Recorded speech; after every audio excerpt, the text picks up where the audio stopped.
ಇವತ್ತಿನ ಕಾರ್ಯಕ್ರಮದಲ್ಲಿ ನೀವು ಮಾಡುತ್ತಿರೋದು ಕರ್ಮಗಲ ಅಕರ್ಮಗಲ ಅಂತ ಈ ಅದ್ಭುತವಾದ ಸಬ್ಜೆಕ್ಟ್, ಈ ಅಂಶವನ್ನು ತಿಳ್ಕೊಳ್ಳೋಣ. ಈಗಾಗಲೇ ಮಧುಶ್ರೀ ಮೇಡಮ್ ಅವರು ಜಾಯ್ನ್ ಆಗಿದ್ದಾರೆ, ವೇದಿಕೆಗೆ ಆಗಮಿಸಿದ್ದಾರೆ. ಅವ್ರನ್ನು ಸ್ವಾಗತ ಕೋರೋಣ. Welcome madam. Thank you sir, thank you so much. ಎಲ್ಲರಿಗೂ ಶುಭೋದಯ. ಮೊದಲೇದಾಗಿ ನಮ್ಮೆಲ್ಲರ ಗುರುಗಳಾದ ಬ್ರಹ್ಮಶ್ರೀ ಪಿತಾಮಹ ಸುಭಾಷ್ ಪತ್ರಿ ಸರ್ಗೆ, ಸ್ವರ್ಣಮಾಲ ಪತ್ರಿ ಮೇಡಮ್ಗೆ, ಬ್ರಹ್ಮಶ್ರೀ ಪ್ರೇಮ್ನಾಥ್ ಸರ್ಗೆ, ನನಗೆ ಜನ್ಮ ನೀಡಿದ ತಂದೆ ತಾಯಿಗೆ, ನನಗೆ ಧ್ಯಾನ ಕಲಿಸ್ಕೊಟ್ಟಂತ ಅಕ್ಕನಗಳಿಗೆ, ಝೂಮ್ ಅಲ್ಲಿ ವೀಕ್ಷಿಸುತ್ತಿರುವ ಎಲ್ಲ ನನ್ನ ಆತ್ಮ ಬಂಧುಗಳಿಗೆ ನನ್ನ ಅನಂತ ನಮಸ್ಕಾರಗಳು.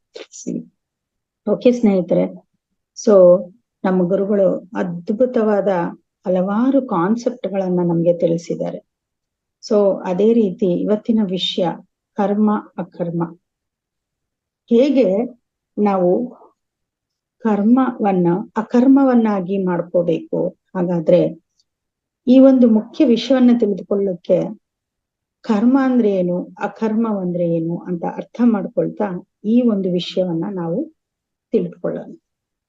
ಇಲ್ಲಿ ಕರ್ಮ ಮತ್ತೆ ಅಕರ್ಮವಂದ್ರೆ ನಮ್ ಗುರುಗಳು ಕೃಷ್ಣನನ್ನು ಹೋಲಿಸಿದ್ದಾರೆ. ಯಾಕಂದ್ರೆ ಕೃಷ್ಣ ಅಂದ್ರೆ ಮಾಡುವವನು, ಎಲ್ಲವನ್ನೂ ಮಾಡುವವನು ಅಂತ ಹೇಳ್ತಾರೆ. ಕೃಷ್ಣ ಕರ್ಮದಲ್ಲಿ ಇದ್ದು ಎಲ್ಲವನ್ನು ಮಾಡುವವನು. ಅದಕ್ಕೆ ಕೃಷ್ಣ ಭಗವಾನನಿಗೆ ಅವರು ಹೋಲಿಸ್ತಾರೆ. ಹಾಗಾದ್ರೆ ಕರ್ಮವನ್ನು ಅಕರ್ಮವನ್ನಾಗಿ ಮಾಡುವುದು ಮತ್ತು ಅಕರ್ಮವನ್ನು ಕರ್ಮವನ್ನಾಗಿ ಮಾಡುವುದು ಅಂದ್ರೆ ಏನು? ಹಾಗಾದ್ರೆ ಮೊದಲನೇದಾಗಿ ಕರ್ಮ ಅಂದ್ರೆ ಏನು ಅಂದ್ರೆ ನಾವು ಎಷ್ಟು ಕೆಲಸಗಳನ್ನ ಮಾಡ್ತೀವಿ, ಯಾವ ಕೆಲಸಗಳನ್ನ ಮಾಡ್ತೀವಿ. ಸೊ ನಾವು ಕೆಲಸಗಳನ್ನಂದ್ರೆ ಕಾಯ ವಾಚ ಮನಸ್ಸ ಇಂದ ನಮ್ಮ ಕೆಲಸಗಳನ್ನ ಮಾಡ್ತೀವಿ. ಸೊ ನಮ್ಮ ಮನಸ್ಸಿನಿಂದ ಆಲೋಚನೆ ಮಾಡುತ್ತೇವೆ, ಇದು ನಮ್ಮ ಮನಸ್ಸಿನ ಕರ್ಮ. ಯಾವ ರೀತಿ ಆಲೋಚನೆ ಮಾಡ್ತೀವಿ? ದಿನಕ್ಕೆ ಒಂದು 60,000 to 70,000 ಆಲೋಚನೆ ನಮ್ಮ ಒಳಗಡೆ ಬಿಡುಗಡೆ ಆಗುತ್ತೆ ಅಲ್ವಾ? ಇದರಲ್ಲಿ ಸಾಕಷ್ಟು ಆಲೋಚನೆಗಳಿದೆ. ಸಕಾರಾತ್ಮಕ ಆಲೋಚನೆ, ನಕಾರಾತ್ಮಕ ಆಲೋಚನೆ, ಅದ್ಭುತವಾದ ಆಲೋಚನೆಗಳು ಅಂದ್ರೆ ಡಿಸಾಸ್ಟರ್, ಪಾಸಿಟಿವ್, ನೆಗೆಟಿವ್ ಮತ್ತೆ ಮಿರಾಕಲಸ್ ಥಿಂಕಿಂಗ್ ಅಂತ ಹೇಳ್ತಾರೆ. ಸೊ ಯಾವಾಗ ನಾವು ಸಕಾರಾತ್ಮಕ ಆಲೋಚನೆಯಲ್ಲಿ ಇರ್ತೀವೋ ನಮ್ಮ ಶಕ್ತಿ ವಲಯ ಯಾವಾಗ್ಲೂ ಹೆಚ್ಚಾಗುತ್ತೆ. ಯಾವಾಗ ನಾವು ನಕಾರಾತ್ಮಕ ಆಲೋಚನೆ ಇರ್ತೀವೋ ನಮ್ಮ ಶಕ್ತಿ ತುಂಬಾ ಕಡಿಮೆ ಆಗುತ್ತೆ. ಸೊ ಈ ರೀತಿ ಆಲೋಚನೆ ಮಾಡೋದ್ರಿಂದ ಏನಾಗುತ್ತೆ, ನಮ್ಮ ದೈಹಿಕವಾಗಿ ಮಾನಸಿಕವಾಗಿ ಅನಾರೋಗ್ಯ ಆಗತ್ತೆ. ಸೊ ಅದಕ್ಕೆ ನಾವು ಮೂಲದಿಂದ ಮೊದಲೇದಾಗಿ ಈ ಒಂದು ಆಲೋಚನೆ ಬಗ್ಗೆ ನಾವು ತಿಳಿದುಕೊಳ್ಬೇಕು. ಹಾಗಾದ್ರೆ ನಮ್ಮಲ್ಲಿ ಬರುವ ನಕಾರಾತ್ಮಕ ಆಲೋಚನೆ, ಕೋಪ, ದ್ವೇಷ, ಅಸೂಯೆ, ಇದು ಎಲ್ಲಿಂದ ಬರ್ತಾ ಇದೆ, ಇದು ಹೇಗೆ, ಇದಕ್ಕೆ ಮೂಲ ಏನು ಅಂತ ಅರ್ಥ ಮಾಡ್ಕೊಂಡಾಗ ನಾವು ಇದ್ರ ಬಗ್ಗೆ ಸ್ವಲ್ಪ ತಿಳ್ಕೊಂಡು ನಾವು ಈ ಕರ್ಮ ಅಂದ್ರೆ ಏನು ಅಂತ ನಮ್ಗೆ ಅರ್ಥ ಆಗ್ತಾ ಬರುತ್ತೆ. ಸೊ ನಮ್ಮಲ್ಲಿ ಸ್ನೇಹಿತರೆ 2 ರೀತಿಯ ಪ್ರಪಂಚ ಇರುತ್ತೆ. ಹೊರಗಡೆ ಪ್ರಪಂಚ, ಒಳ ಪ್ರಪಂಚ. ಹೊರಗಡೆ ಪ್ರಪಂಚದಲ್ಲಿ ನಮ್ಗೆಲ್ಲ ಅದ್ಭುತವಾಗಿ ಕಾಣಿಸುತ್ತೆ. ಈ ಮನೆ, ಕಾರು, ಬಂಗ್ಲೋ ಎಲ್ಲ ನಮ್ಗೆ ಕಣ್ಣಿಗೆ ಕಾಣಿಸುತ್ತೆ, ಸ್ನೇಹಿತರು, ಸಂಬಂಧಿಕರು. ಆದ್ರೆ ನಮ್ಮ ಒಳಗಡೆ ಹಾಗೆ ಒಂದು ಅದ್ಭುತವಾದ ಪ್ರಪಂಚ ಇದೆ. ಅದು ಏನು ಅಂದ್ರೆ ನಮ್ಮ ಕೋರಿಕೆಗಳು, ನಮ್ಮ ಜೀವನದ ಉದ್ದೇಶ, ಆಲೋಚನೆಗಳು, ಭಾವನೆಗಳು, ಹಾಗೆ ನಂಬಿಕೆಗಳು. ಒಳಗಡೆ ನಿಮ್ಗೆ ಏನೇ ಅನಿಸುತ್ತೆ, ಆದ್ರೆ ನೀವು ಹೊರಗಡೆ ಅದನ್ನು ಸೃಷ್ಟಿ ಮಾಡ್ತೀರಿ. ಯದ್ ಭಾವಂ ತದ್ಭವತಿ ಅಂತ ನಾವ್ ಹೇಳ್ತೀವಿ. ಅಂದ್ರೆ ನಮ್ಮ ಒಳಗಡೆ ಏನಿರುತ್ತೋ ಅದನ್ನೇ ನಾವು ಹೊರಗಡೆ ವ್ಯಕ್ತಪಡಿಸ್ತೀವಿ. ಅದಕ್ಕೆ ನಾವು ಸುಮಾರು ಸರಿ ಅಂದ್ಕೊಳ್ತೀವಿ, ನಮ್ಮ ಜೀವನ ಬದಲಾಗ್ಬೇಕು, ಸಂಬಂಧಗಳು ಬದಲಾಗ್ಬೇಕು, ನಮ್ಮ ಕರಿಯರ್ ಬದಲಾಗ್ಬೇಕು ಅಂದ್ರೆ ಹೊರಗಡೆ ಹುಡುಕ್ತಾ ಇರ್ತೀವಿ. ಆದ್ರೆ ಸ್ನೇಹಿತರೆ, ನಮ್ಮ ಒಳಗಡೆ ಬದಲಾವಣೆ ಆದಾಗ ಹೊರಗಡೆ ಖಂಡಿತವಾಗಿ ಬದಲಾವಣೆ ಆಗುತ್ತೆ. ಈಗ ಉದಾಹರಣೆಗೆ ಒಂದು ಕನ್ನಡಿ ಮತ್ತು ಮುಖ. ನೀವು ಕನ್ನಡಿಯಲ್ಲಿ ಮುಖ ನೋಡ್ಕೊಂಡಾಗ ಚೆನ್ನಾಗಿ ಕಾಣ್ಬೇಕಂದ್ರೆ ನಾವು ಮುಖದಲ್ಲಿ ಬದಲಾವಣೆ ಮಾಡ್ಕೊಳ್ಬೇಕು, ಕನ್ನಡಿಯಲ್ಲ. ಹಾಗೆ ಹೊರಗಡೆ ಪ್ರಪಂಚ ಅನ್ನೋದು ಕನ್ನಡಿ, ಒಳಗಡೆ ಪ್ರಪಂಚ ಅನ್ನೋದು ನಮ್ಮ ಮುಖ. ಸೊ ಅದಕ್ಕಾಗಿ ಗುರುಗಳು ಯಾವಾಗ್ಲೂ ಹೇಳೋರು ಯದ್ಭಾವಂ ತದ್ಭವತಿ ಅಂತ. ನಮ್ಮ ಭಾವನೆ ಬದಲಾದ್ರೆ ನಮ್ಮ ಪ್ರಪಂಚ ಬದಲಾಗುತ್ತೆ. ಹಾಗೆ ನಮ್ಮ ಒಳಗಡೆ ಈ ನಕಾರಾತ್ಮಕ ವಿಷಯಗಳನ್ನು ನಾವು ಹೇಗೆ ಹೊರಗೆ ಬರ್ಬೇಕು ಅಂತ ಒಂಚೂರು ಅದನ್ನ ಅರ್ಥ ಮಾಡ್ಕೊಂಡು ಮುಂದಕ್ಕೆ ಹೋಗೋಣ. ಈಗ ಯಾವ್ದಾದ್ರು ಒಂದು ಗಿಡ ಸರಿಯಾಗಿ ಇಲ್ಲ ಅಂದ್ರೆ ಅದನ್ನ ಬೇರೆ ಸಮೇತ ನಾವು ಕಿತ್ ಹಾಕ್ಬೇಕು ಅಂತ ನಾವು ಅಂದ್ಕೊಳ್ತೀವಿ ಅಲ್ವಾ. ಮೇಲ್ಮೇಲೆ ಗಿಡ ಎಲೆಗಳನ್ನ ನಾವು ತೆಗೆದ್ರೆ ಅದು ಒಳಗಡೆಯಿಂದ ಕ್ಲೀನ್ ಆಗಲ್ಲ, ಅಂದ್ರೆ ಅದು ಸರಿ ಹೋಗಲ್ಲ. ಅದಕ್ಕೆ ರೂಟ್ ಇನ್ನ ತೆಗಿಬೇಕು, ಆಗ ಅದು ಬದಲಾಗುತ್ತೆ. ಅದೇ ರೀತಿ ಮೇಲೆ ಏನೋ ನಕಾರಾತ್ಮಕ ಆಲೋಚನೆ ಬರ್ತಾ ಇದೆ, ಮತ್ತೆ ಅದನ್ನ ಹಾಗೆ ತೆಗೆದ್ರೆ ನಮಗೆ ಏನೂ ಬದಲಾವಣೆ ಆಗಲ್ಲ. ಆದ್ರೆ ಈ ನಕಾರಾತ್ಮಕ ಆಲೋಚನೆ ಮೂಲ ಕಾರಣವೇನು ಅಂತ ನಾವು ಅರ್ಥ ಮಾಡ್ಕೊಂಡಾಗ ಅದಕ್ಕೆ ಅಲ್ಲಿಂದ ಹೊರಗೆ ಬರಕ್ಕೆ ಸಾಧ್ಯ ಆಗುತ್ತೆ. ಸೊ ನಕಾರಾತ್ಮಕ ಆಲೋಚನೆ ಅಂದ್ರೆ ಮೊದಲನೇದಾಗಿ ಎಲ್ಲರನ್ನು ಕಾಡುವುದು ಭಯ. ಇದಕ್ಕೆ ಕಾರಣ ಏನು ಗೊತ್ತಾ? ನಿಜವಾಗ್ಲೂ ಇದನ್ನ ನಾವೇ ಸೃಷ್ಟಿ ಮಾಡ್ಕೊಂಡಿರ್ತೀವಿ. ಇದಕ್ಕೆ ಕಾರಣ ನಮ್ಮ ಸೃಷ್ಟಿ, ಅಂದ್ರೆ ಇದು ಫಾಲ್ಸ್ ಎವಿಡೆನ್ಸ್ ಅಂತ ಹೇಳ್ತಾರೆ. ಅಂದ್ರೆ ಇದು ಹಿಂದೆ ನಡೆದು ಹೋಗಿದೆ, ಈಗ ಸದ್ಯದಲ್ಲಿ ಯಾವುದೂ ಇಲ್ಲ ಮುಂದೆ ಏನೋ ಆಗ್ಬೋದು ಅನ್ನೋ ಒಂದು ಆತಂಕ, ಭಯ. ಇಲ್ಲಿ ನಿಜವಾಗ್ಲೂ ಏನೂ ಇರಲ್ಲ, ಆದ್ರೆ ನಾವು ಅದನ್ನ ಊಹೆ ಮಾಡ್ಕೊಂಡು ಇದು ಆಗಬಹುದು ಅನ್ನೋ ಒಂದು ಭಯದಲ್ಲಿ ಇರ್ತೀವಿ. ಹಾಗೆ ಇನ್ನೊಂದು ಏನಂದ್ರೆ ನಮ್ಮಲ್ಲಿರುವ ಅಜ್ಞಾನ. ಈ ರಾಂಗ್ ಕಂಡೀಷನ್ ಮತ್ತೆ ಅಜ್ಞಾನದಿಂದ ನಾವು ಈ ಭಯವನ್ನು ಸೃಷ್ಟಿ ಮಾಡ್ಕೊಳ್ತೀವಿ. ಹಾಗೆ ನಮ್ಮಲ್ಲಿ ಇಲ್ಲದಿರುವುದು ಅಂದ್ರೆ ನಾನ್ ಅಕ್ಸೆಪ್ಟೆನ್ಸ್. ಯಾವಾಗ ಪರಿಸ್ಥಿತಿಗಳನ್ನ ಸ್ವೀಕಾರ ಮಾಡಲ್ಲ, ಆವಾಗ ಅಲ್ಲಿ ನಕಾರಾತ್ಮಕ ಆಲೋಚನೆ ಹೆಚ್ಚಾಗುತ್ತೆ. ಈಗ ಉದಾಹರಣೆಗೆ ಸಡನ್ ಆಗಿ ನಮ್ಗೆ ಇವತ್ತು ನೆಟ್ ಇಶ್ಯೂ ಆಯ್ತು, ನಾ ಇದನ್ನ ಸ್ವೀಕಾರ ಮಾಡ್ಲಿಲ್ಲಿದ್ರೆ ಒಳಗಡೆ ಭಯ ಆಗುತ್ತೆ, ಅಯ್ಯೋ ಸೆಷನ್ ಇದೆ, ಎಂತ ಕೆಲ್ಸ ಆಯ್ತು. ಆದ್ರೆ ಸ್ವೀಕಾರ ಮಾಡಿದಾಗ ಅದನ್ನ ಸಂಪೂರ್ಣವಾಗಿ ನಾನು ಏನ್ ಮಾಡ್ಬೋದು, ಯಾವುದೇ ಒಂದು ಕಾರ್ಯವನ್ನು ಮಾಡಕ್ಕೆ ಸರಿ ಹೋಗುತ್ತೆ. ಹಾಗೆ ಜೀವನದಲ್ಲಿ ಬರುವ ಎಲ್ಲ ಪರಿಸ್ಥಿತಿಗಳನ್ನು ನಾವು ಸಂಪೂರ್ಣವಾಗಿ ಸ್ವೀಕಾರ ಮಾಡಬೇಕು. ಯಾವಾಗ ಆ ಸ್ವೀಕಾರ ಇರೋದಿಲ್ಲೋ ಆಗ ಆ ಭಯಗೆ ನಾವು ಗುರಿ ಆಗ್ತೀವಿ. ಅದಕ್ಕೆ ಏನೇ ಬದಲಾಗ್ಬೇಕು ಅಂದ್ರೆ ನಮ್ಮ ಒಳಗಡೆ ಆ ಕೋಪ, ದ್ವೇಷ, ಅಸೂಯೆ ಎಲ್ಲಿಂದ ಬಂತು ಅಂತ ನಾವು ಬದಲಾಗ್ಬೇಕು ಅಂದ್ರೆ ನಾವು ಪರಿಸ್ಥಿತಿಯನ್ನ ಸಂಪೂರ್ಣವಾಗಿ ಸ್ವೀಕಾರ ಮಾಡಬೇಕು. ಮಕ್ಕಳನ್ನ, ನಮ್ಮ ಸ್ನೇಹಿತರನ್ನ, ಬಂಧುಗಳನ್ನ ನಾವೇ ಸ್ವೀಕಾರ ಮಾಡ್ಬೇಕು. ಸೊ ಈ ಉದಾಹರಣೆಗೆ ಸಾಕಷ್ಟು ಉದಾಹರಣೆ ಕೊಡ್ಬೋದು ನಾವಿದಕ್ಕೆ. ನೀವೇನೋ ಮನೆಯಲ್ಲಿ ಕೆಲಸ ಮಾಡಿರ್ತೀರಿ, ಏನೋ ತೊಂದರೆ ಮಾಡಿರ್ತಾರ, ಅದನ್ನ ನೀವು ಸ್ವೀಕಾರ ಮಾಡ್ಲಿಲ್ಲಿದ್ರೆ ನಿಮಗೆ ಕೋಪ ಬರುತ್ತೆ. ಅಲ್ಲಿಂದ ಕೋಪದಿಂದ ನಿಮ್ಗೆ ನೆಗೆಟಿವ್ ಎಮೋಷನ್ಸ್ ರಿಲೀಸ್ ಆಗತ್ತೆ. ಸೊ ಇದನ್ನ ಮೂಲಭೂತ ಕಾರಣ ಏನು ಅಂತ ಅರ್ಥ ಮಾಡ್ಕೊಂಡಾಗೆ ಅದರಿಂದ ನಾವು ಖಂಡಿತವಾಗಿ ಹೊರಗೆ ಬರಕ್ಕೆ ಸಾಧ್ಯ ಆಗತ್ತೆ ಸ್ನೇಹಿತರೆ. ಹಾಗೆ ವಾಚಕ ಕರ್ಮ ಅಂದ್ರೆ ನಾವು ಮಾತಾಡೋದು. ಸೊ ಇಲ್ಲಿ ಮಾತಾಡೋದ್ರ ಬಗ್ಗೆ ಕೂಡ ನಮ್ಗೆ ಗಮನ ಇರಬೇಕು. ಅದಕ್ಕೆ ಬಸವಣ್ಣವ್ರು ಹೇಳ್ತಾರೆ, ಮಾತಾಡಿದ್ರೆ ಮುತ್ತಿನಂತೆ ಇರಬೇಕು, ಮಾತಾಡಿದರೆ ಆ ಭಗವಂತನು ಮೆಚ್ಚುವಂತೆ ಇರಬೇಕು ಅಂತ ಹೇಳ್ತಾರೆ. ಆದ್ರೆ ನಾವು ಈ ಧ್ಯಾನಕ್ಕೆ ಬರೋಕಿನ ಮುಂಚೆ ಹೇಗ್ ಮಾತಾಡ್ತಾ ಇದ್ವಿ, ಅನವಶ್ಯಕವಾಗಿ ಸುಮ್ನೆ ದೇವ್ರು ಬಾಯಿ ಕೊಟ್ಟಿದಾನಂತ ಅನವಶ್ಯಕವಾಗಿ ನಾವು ಮಾತಾಡ್ತಾ ಇರ್ತೀವಿ. ಆದ್ರೆ ಇನ್ನೊಬ್ರಿಗೆ ನೋವು ಆಗುವಾಗೆ ಮಾತಾಡ್ತಾ ಇರ್ತೀವಿ. ಉದಾಹರಣೆಗೆ ಯಾವ್ದಾದ್ರು ಒಂದು ಮನೆಯ ಒಂದು ಗೃಹ ಪ್ರವೇಶಕ್ಕೋ ಇಲ್ಲ ಒಂದು ಫಂಕ್ಷನಿಗೆ ಹೋದಾಗ ಮನೆಯನ್ನು ಮತ್ತೆ ಏನು ರಿಪೇರಿ ಮಾಡಕ್ ಆಗೋದಿಲ್ಲ, ಆದ್ರೂ ಕೂಡ ಈ ಮನೆ ಹೀಗಿರ್ಬೇಕಿತ್ತು, ಹಾಗಿರ್ಬೇಕು ಅಂತ ನಾವು ಅದು ಸರಿ ಇಲ್ಲ ಅಂತ ಮಾತಾಡ್ತಾ ಅವರಿಗೆ ನೋವನ್ನು ಕೊಡ್ತೀವಿ. ಸೊ ಈಗ ಈ ರೀತಿ ಮಾಡೋದ್ರಿಂದ ಏನಾಗುತ್ತೆ ಅಂದ್ರೆ ನಮ್ಮಲ್ಲಿ ಅನವಶ್ಯಕವಾದ ಮಾತು ಹೆಚ್ಚಾಗಿ ಇದಕ್ಕೆ ಏನಾಗುತ್ತೆ, ನಮ್ಮಲ್ಲೇ ಆ ಶಕ್ತಿಯನ್ನು ಕಮ್ಮಿ ಆಗ್ತಾ ಬರುತ್ತೆ, ಕಡಿಮೆ ಆಗುತ್ತೆ, ಎನರ್ಜಿ ಲಾಸ್ ಆಗುತ್ತೆ. ಸೊ ಇದನ್ನ ನಾವು ಫಸ್ಟ್ ಅರ್ಥ ಮಾಡ್ಕೋಬೇಕು. ನಂತರ ಹಾಗೆ ಎಷ್ಟೋ ಸರಿ ಎಲ್ಲರೂ ಒಂದು ಸಂಘದಲ್ಲಿದ್ದಾಗ ಅನವಶ್ಯಕವಾಗಿ ಮಾತಾಡ್ತಾ ಇರ್ತೀವಿ.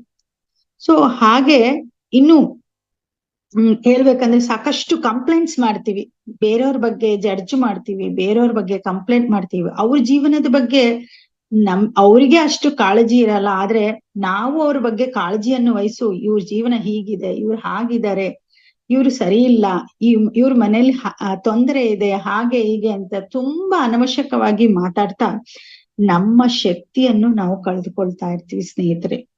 ಸೊ ಅದಕ್ಕಾಗಿ ನಾವು ಆ ಮಾತಿನ ಬಗ್ಗೆ ಕೂಡ ಗಮನವಿಟ್ಟಾಗ ಇನ್ನಷ್ಟು ನಾವು ಈ ಒಂದು ವಿಷಯವನ್ನ ಅರ್ಥ ಮಾಡ್ಕೊಳಕ್ಕೆ ಸಾಧ್ಯ ಆಗತ್ತೆ. ಸೊ ಹಾಗೆ ಮೂರನೇ ಕರ್ಮ ಅಂದ್ರೆ ನಾವು ಪ್ರತಿ ಒಂದು ಕೆಲಸ ಮಾಡುವಾಗ ಅದರ ಕಡೆ ಗಮನ ಕೊಡ್ಬೇಕು. ಈಗ ಬಾಡಿ ಪ್ರೆಸೆಂಟ್, ಮೈಂಡ್ ಆಬ್ಸೆಂಟ್ ಅಂತ ಎಲ್ಲರೂ ಈ ರೀತಿ ಕಾರ್ಯಗಳನ್ನ ಮಾಡ್ತಾರೆ. ಯಾಕಂದ್ರೆ ಪ್ರತಿಯೊಂದು ಕೆಲಸ ಮಾಡುವಾಗ ಈಗ ಉದಾಹರಣೆಗೆ ಒಂದು ಅಡಿಗೆ ಮಾಡುವಾಗ ಕೂಡ ನಮ್ಮ ಮನಸ್ಸು ಅಲ್ಲಿರಲ್ಲ, ಬೇರೆ ಏನೋ ಆಲೋಚನೆ ಮಾಡ್ತಾ ಯಾವುದೋ ದುಃಖವನ್ನು ನಮ್ಮ ಒಳಗಡೆ ಇಟ್ಕೊಂಡು ಅಡಿಗೆ ಮಾಡಿದಾಗ ಆ ಅಡಿಗೆ ನಿಜವಾಗ್ಲೂ ಅದು ಪ್ರಸಾದ ಅಥವಾ ಅಮೃತ ತರ ಇರಲ್ಲ.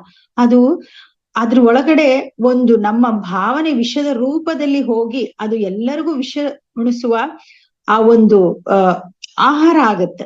ಸೊ ನಾವು ತುಂಬಾ ಗಮನವಿಟ್ಟು ಅವೇರ್ನೆಸ್ ಇಂದ, ಅಂದ್ರೆ ಯಾವುದನ್ನ ಏನ್ ಮಾಡ್ತಾ ಇದೀವಿ, ನನ್ನ ಒಳಗಡೆ ಏನ್ ಬರ್ತಾ ಇದೆ, ಅದಕ್ಕೆ ಪತ್ರಿ ಸರ್ ಯಾವಾಗ್ಲೂ 24 hours ಧ್ಯಾನ ಅಂದ್ರೆ ಪ್ರತಿ ಕ್ಷಣ ನೀವು ಮಾಡುವ ಕೆಲಸದಲ್ಲಿ ನಿಮ್ಮ ಶ್ವಾಸದ ಮೇಲೆ ನೀವು ಗಮನ ಇಟ್ಟಿದ ತಕ್ಷಣ ಆ ಒಂದು ಆಲೋಚನೆ ಹೊರಗಡೆ ಹೋಗುತ್ತೆ. ಅಂದ್ರೆ ಎವ್ರಿ ಮೂಮೆಂಟ್ ಪ್ರೆಸೆಂಟ್ ಮೂಮೆಂಟ್, ಆ ಮೂಮೆಂಟ್ ಅಲ್ಲಿ ಇದ್ರೆ ನಿಮ್ಗೆ ಯಾವುದೇ ರೀತಿಯ ಆಲೋಚನೆ ಬರಲ್ಲ. ಸೊ ಇಂಥ ಒಂದು ವಿಚಾರವನ್ನು ನಾವು ಮಾಡ್ಬೇಕು. ಯಾವುದೇ ಒಂದು ನಾವು ಆಹಾರ ಸೇವನೆಯಲ್ಲಿ ಇರ್ಬೋದು, ನಾವು ಈಗ ಹೆಚ್ಚಾಗಿ ಆಹಾರ ಸೇವನೆ ಮಾಡುವಾಗ ಅತಿಯಾಗಿ ಮಾತಾಡ್ತಾ, ಅತಿಯಾಗಿ ಕಂಪ್ಲೇಂಟ್ಸ್ ಮಾಡ್ತಾ, ಏನನ್ನೋ ನೋಡ್ತಾ ನಾವು ಆಹಾರವನ್ನು ಸೇವನೆ ಮಾಡಿದಾಗ ಆ ಆಹಾರ ನಮ್ಮ ದೇಹಕ್ಕೆ ಒಂದು ಪ್ರೋಟೀನ್ಸ್, ವಿಟಮಿನ್ಸ್ ಏನ್ ನೀವು ಆ ಶಕ್ತಿಯನ್ನು ಕೊಡಬೇಕು. ಭೌತಿಕ ಶರೀರಕ್ಕೆ ಆಹಾರ ತುಂಬಾ ಇಂಪಾರ್ಟೆಂಟ್. ಆದ್ರೆ ಆ ಶರೀರಕ್ಕೆ ನಾವು ಆಹಾರ ವಿಷದ ರೂಪದಲ್ಲಿ ಭಾವನೆ ಮುಖಾಂತರ ನಾವು ಕಳಿಸ್ತಾ ಇದೀವಿ ಅನ್ನೋದು ನಾವು ಮರಿಬಾರ್ದು ಸ್ನೇಹಿತರೆ. ಸೊ ಇದನ್ನು ನಾವು ಸಂಪೂರ್ಣವಾಗಿ ಗಮನದಲ್ಲಿಟ್ಟು ಈ ಒಂದು ಕರ್ಮ ಕಾಯ ವಾಚ ಮನಸ ಫಸ್ಟ್ ನಾವು ಅರ್ಥ ಮಾಡ್ಕೊಂಡು ನಾವು ಮುಂದಕ್ಕೆ ಹೋಗಕ್ಕೆ ಸಾಧ್ಯ ಆಗುತ್ತೆ. ಯಾವ ಕೆಲಸ ಮಾಡುವಾಗ ಕೂಡ ಪ್ರತಿಯೊಂದು ಕೆಲಸ ದೊಡ್ಡದಲ್ಲ, ಚಿಕ್ಕದಲ್ಲ, ಎಲ್ಲವೂ ಕೆಲಸ ನಂದೇ, ಆ ಪರಮಾತ್ಮನು ನನಗೆ ಈ ಒಂದು ಕೆಲಸವನ್ನು ಕೊಟ್ಟಿದ್ದಾನೆ ಅಂತ ನಾವು ಭಾವಿಸಿದಾಗ ಆ ಪ್ರೀತಿಯಿಂದ ಕಾರ್ಯವನ್ನು ಮಾಡಕ್ಕೆ, ಆ ಒಂದು ಕೆಲಸವನ್ನು ಮಾಡಕ್ಕೆ ಸಾಧ್ಯ ಆಗತ್ತೆ.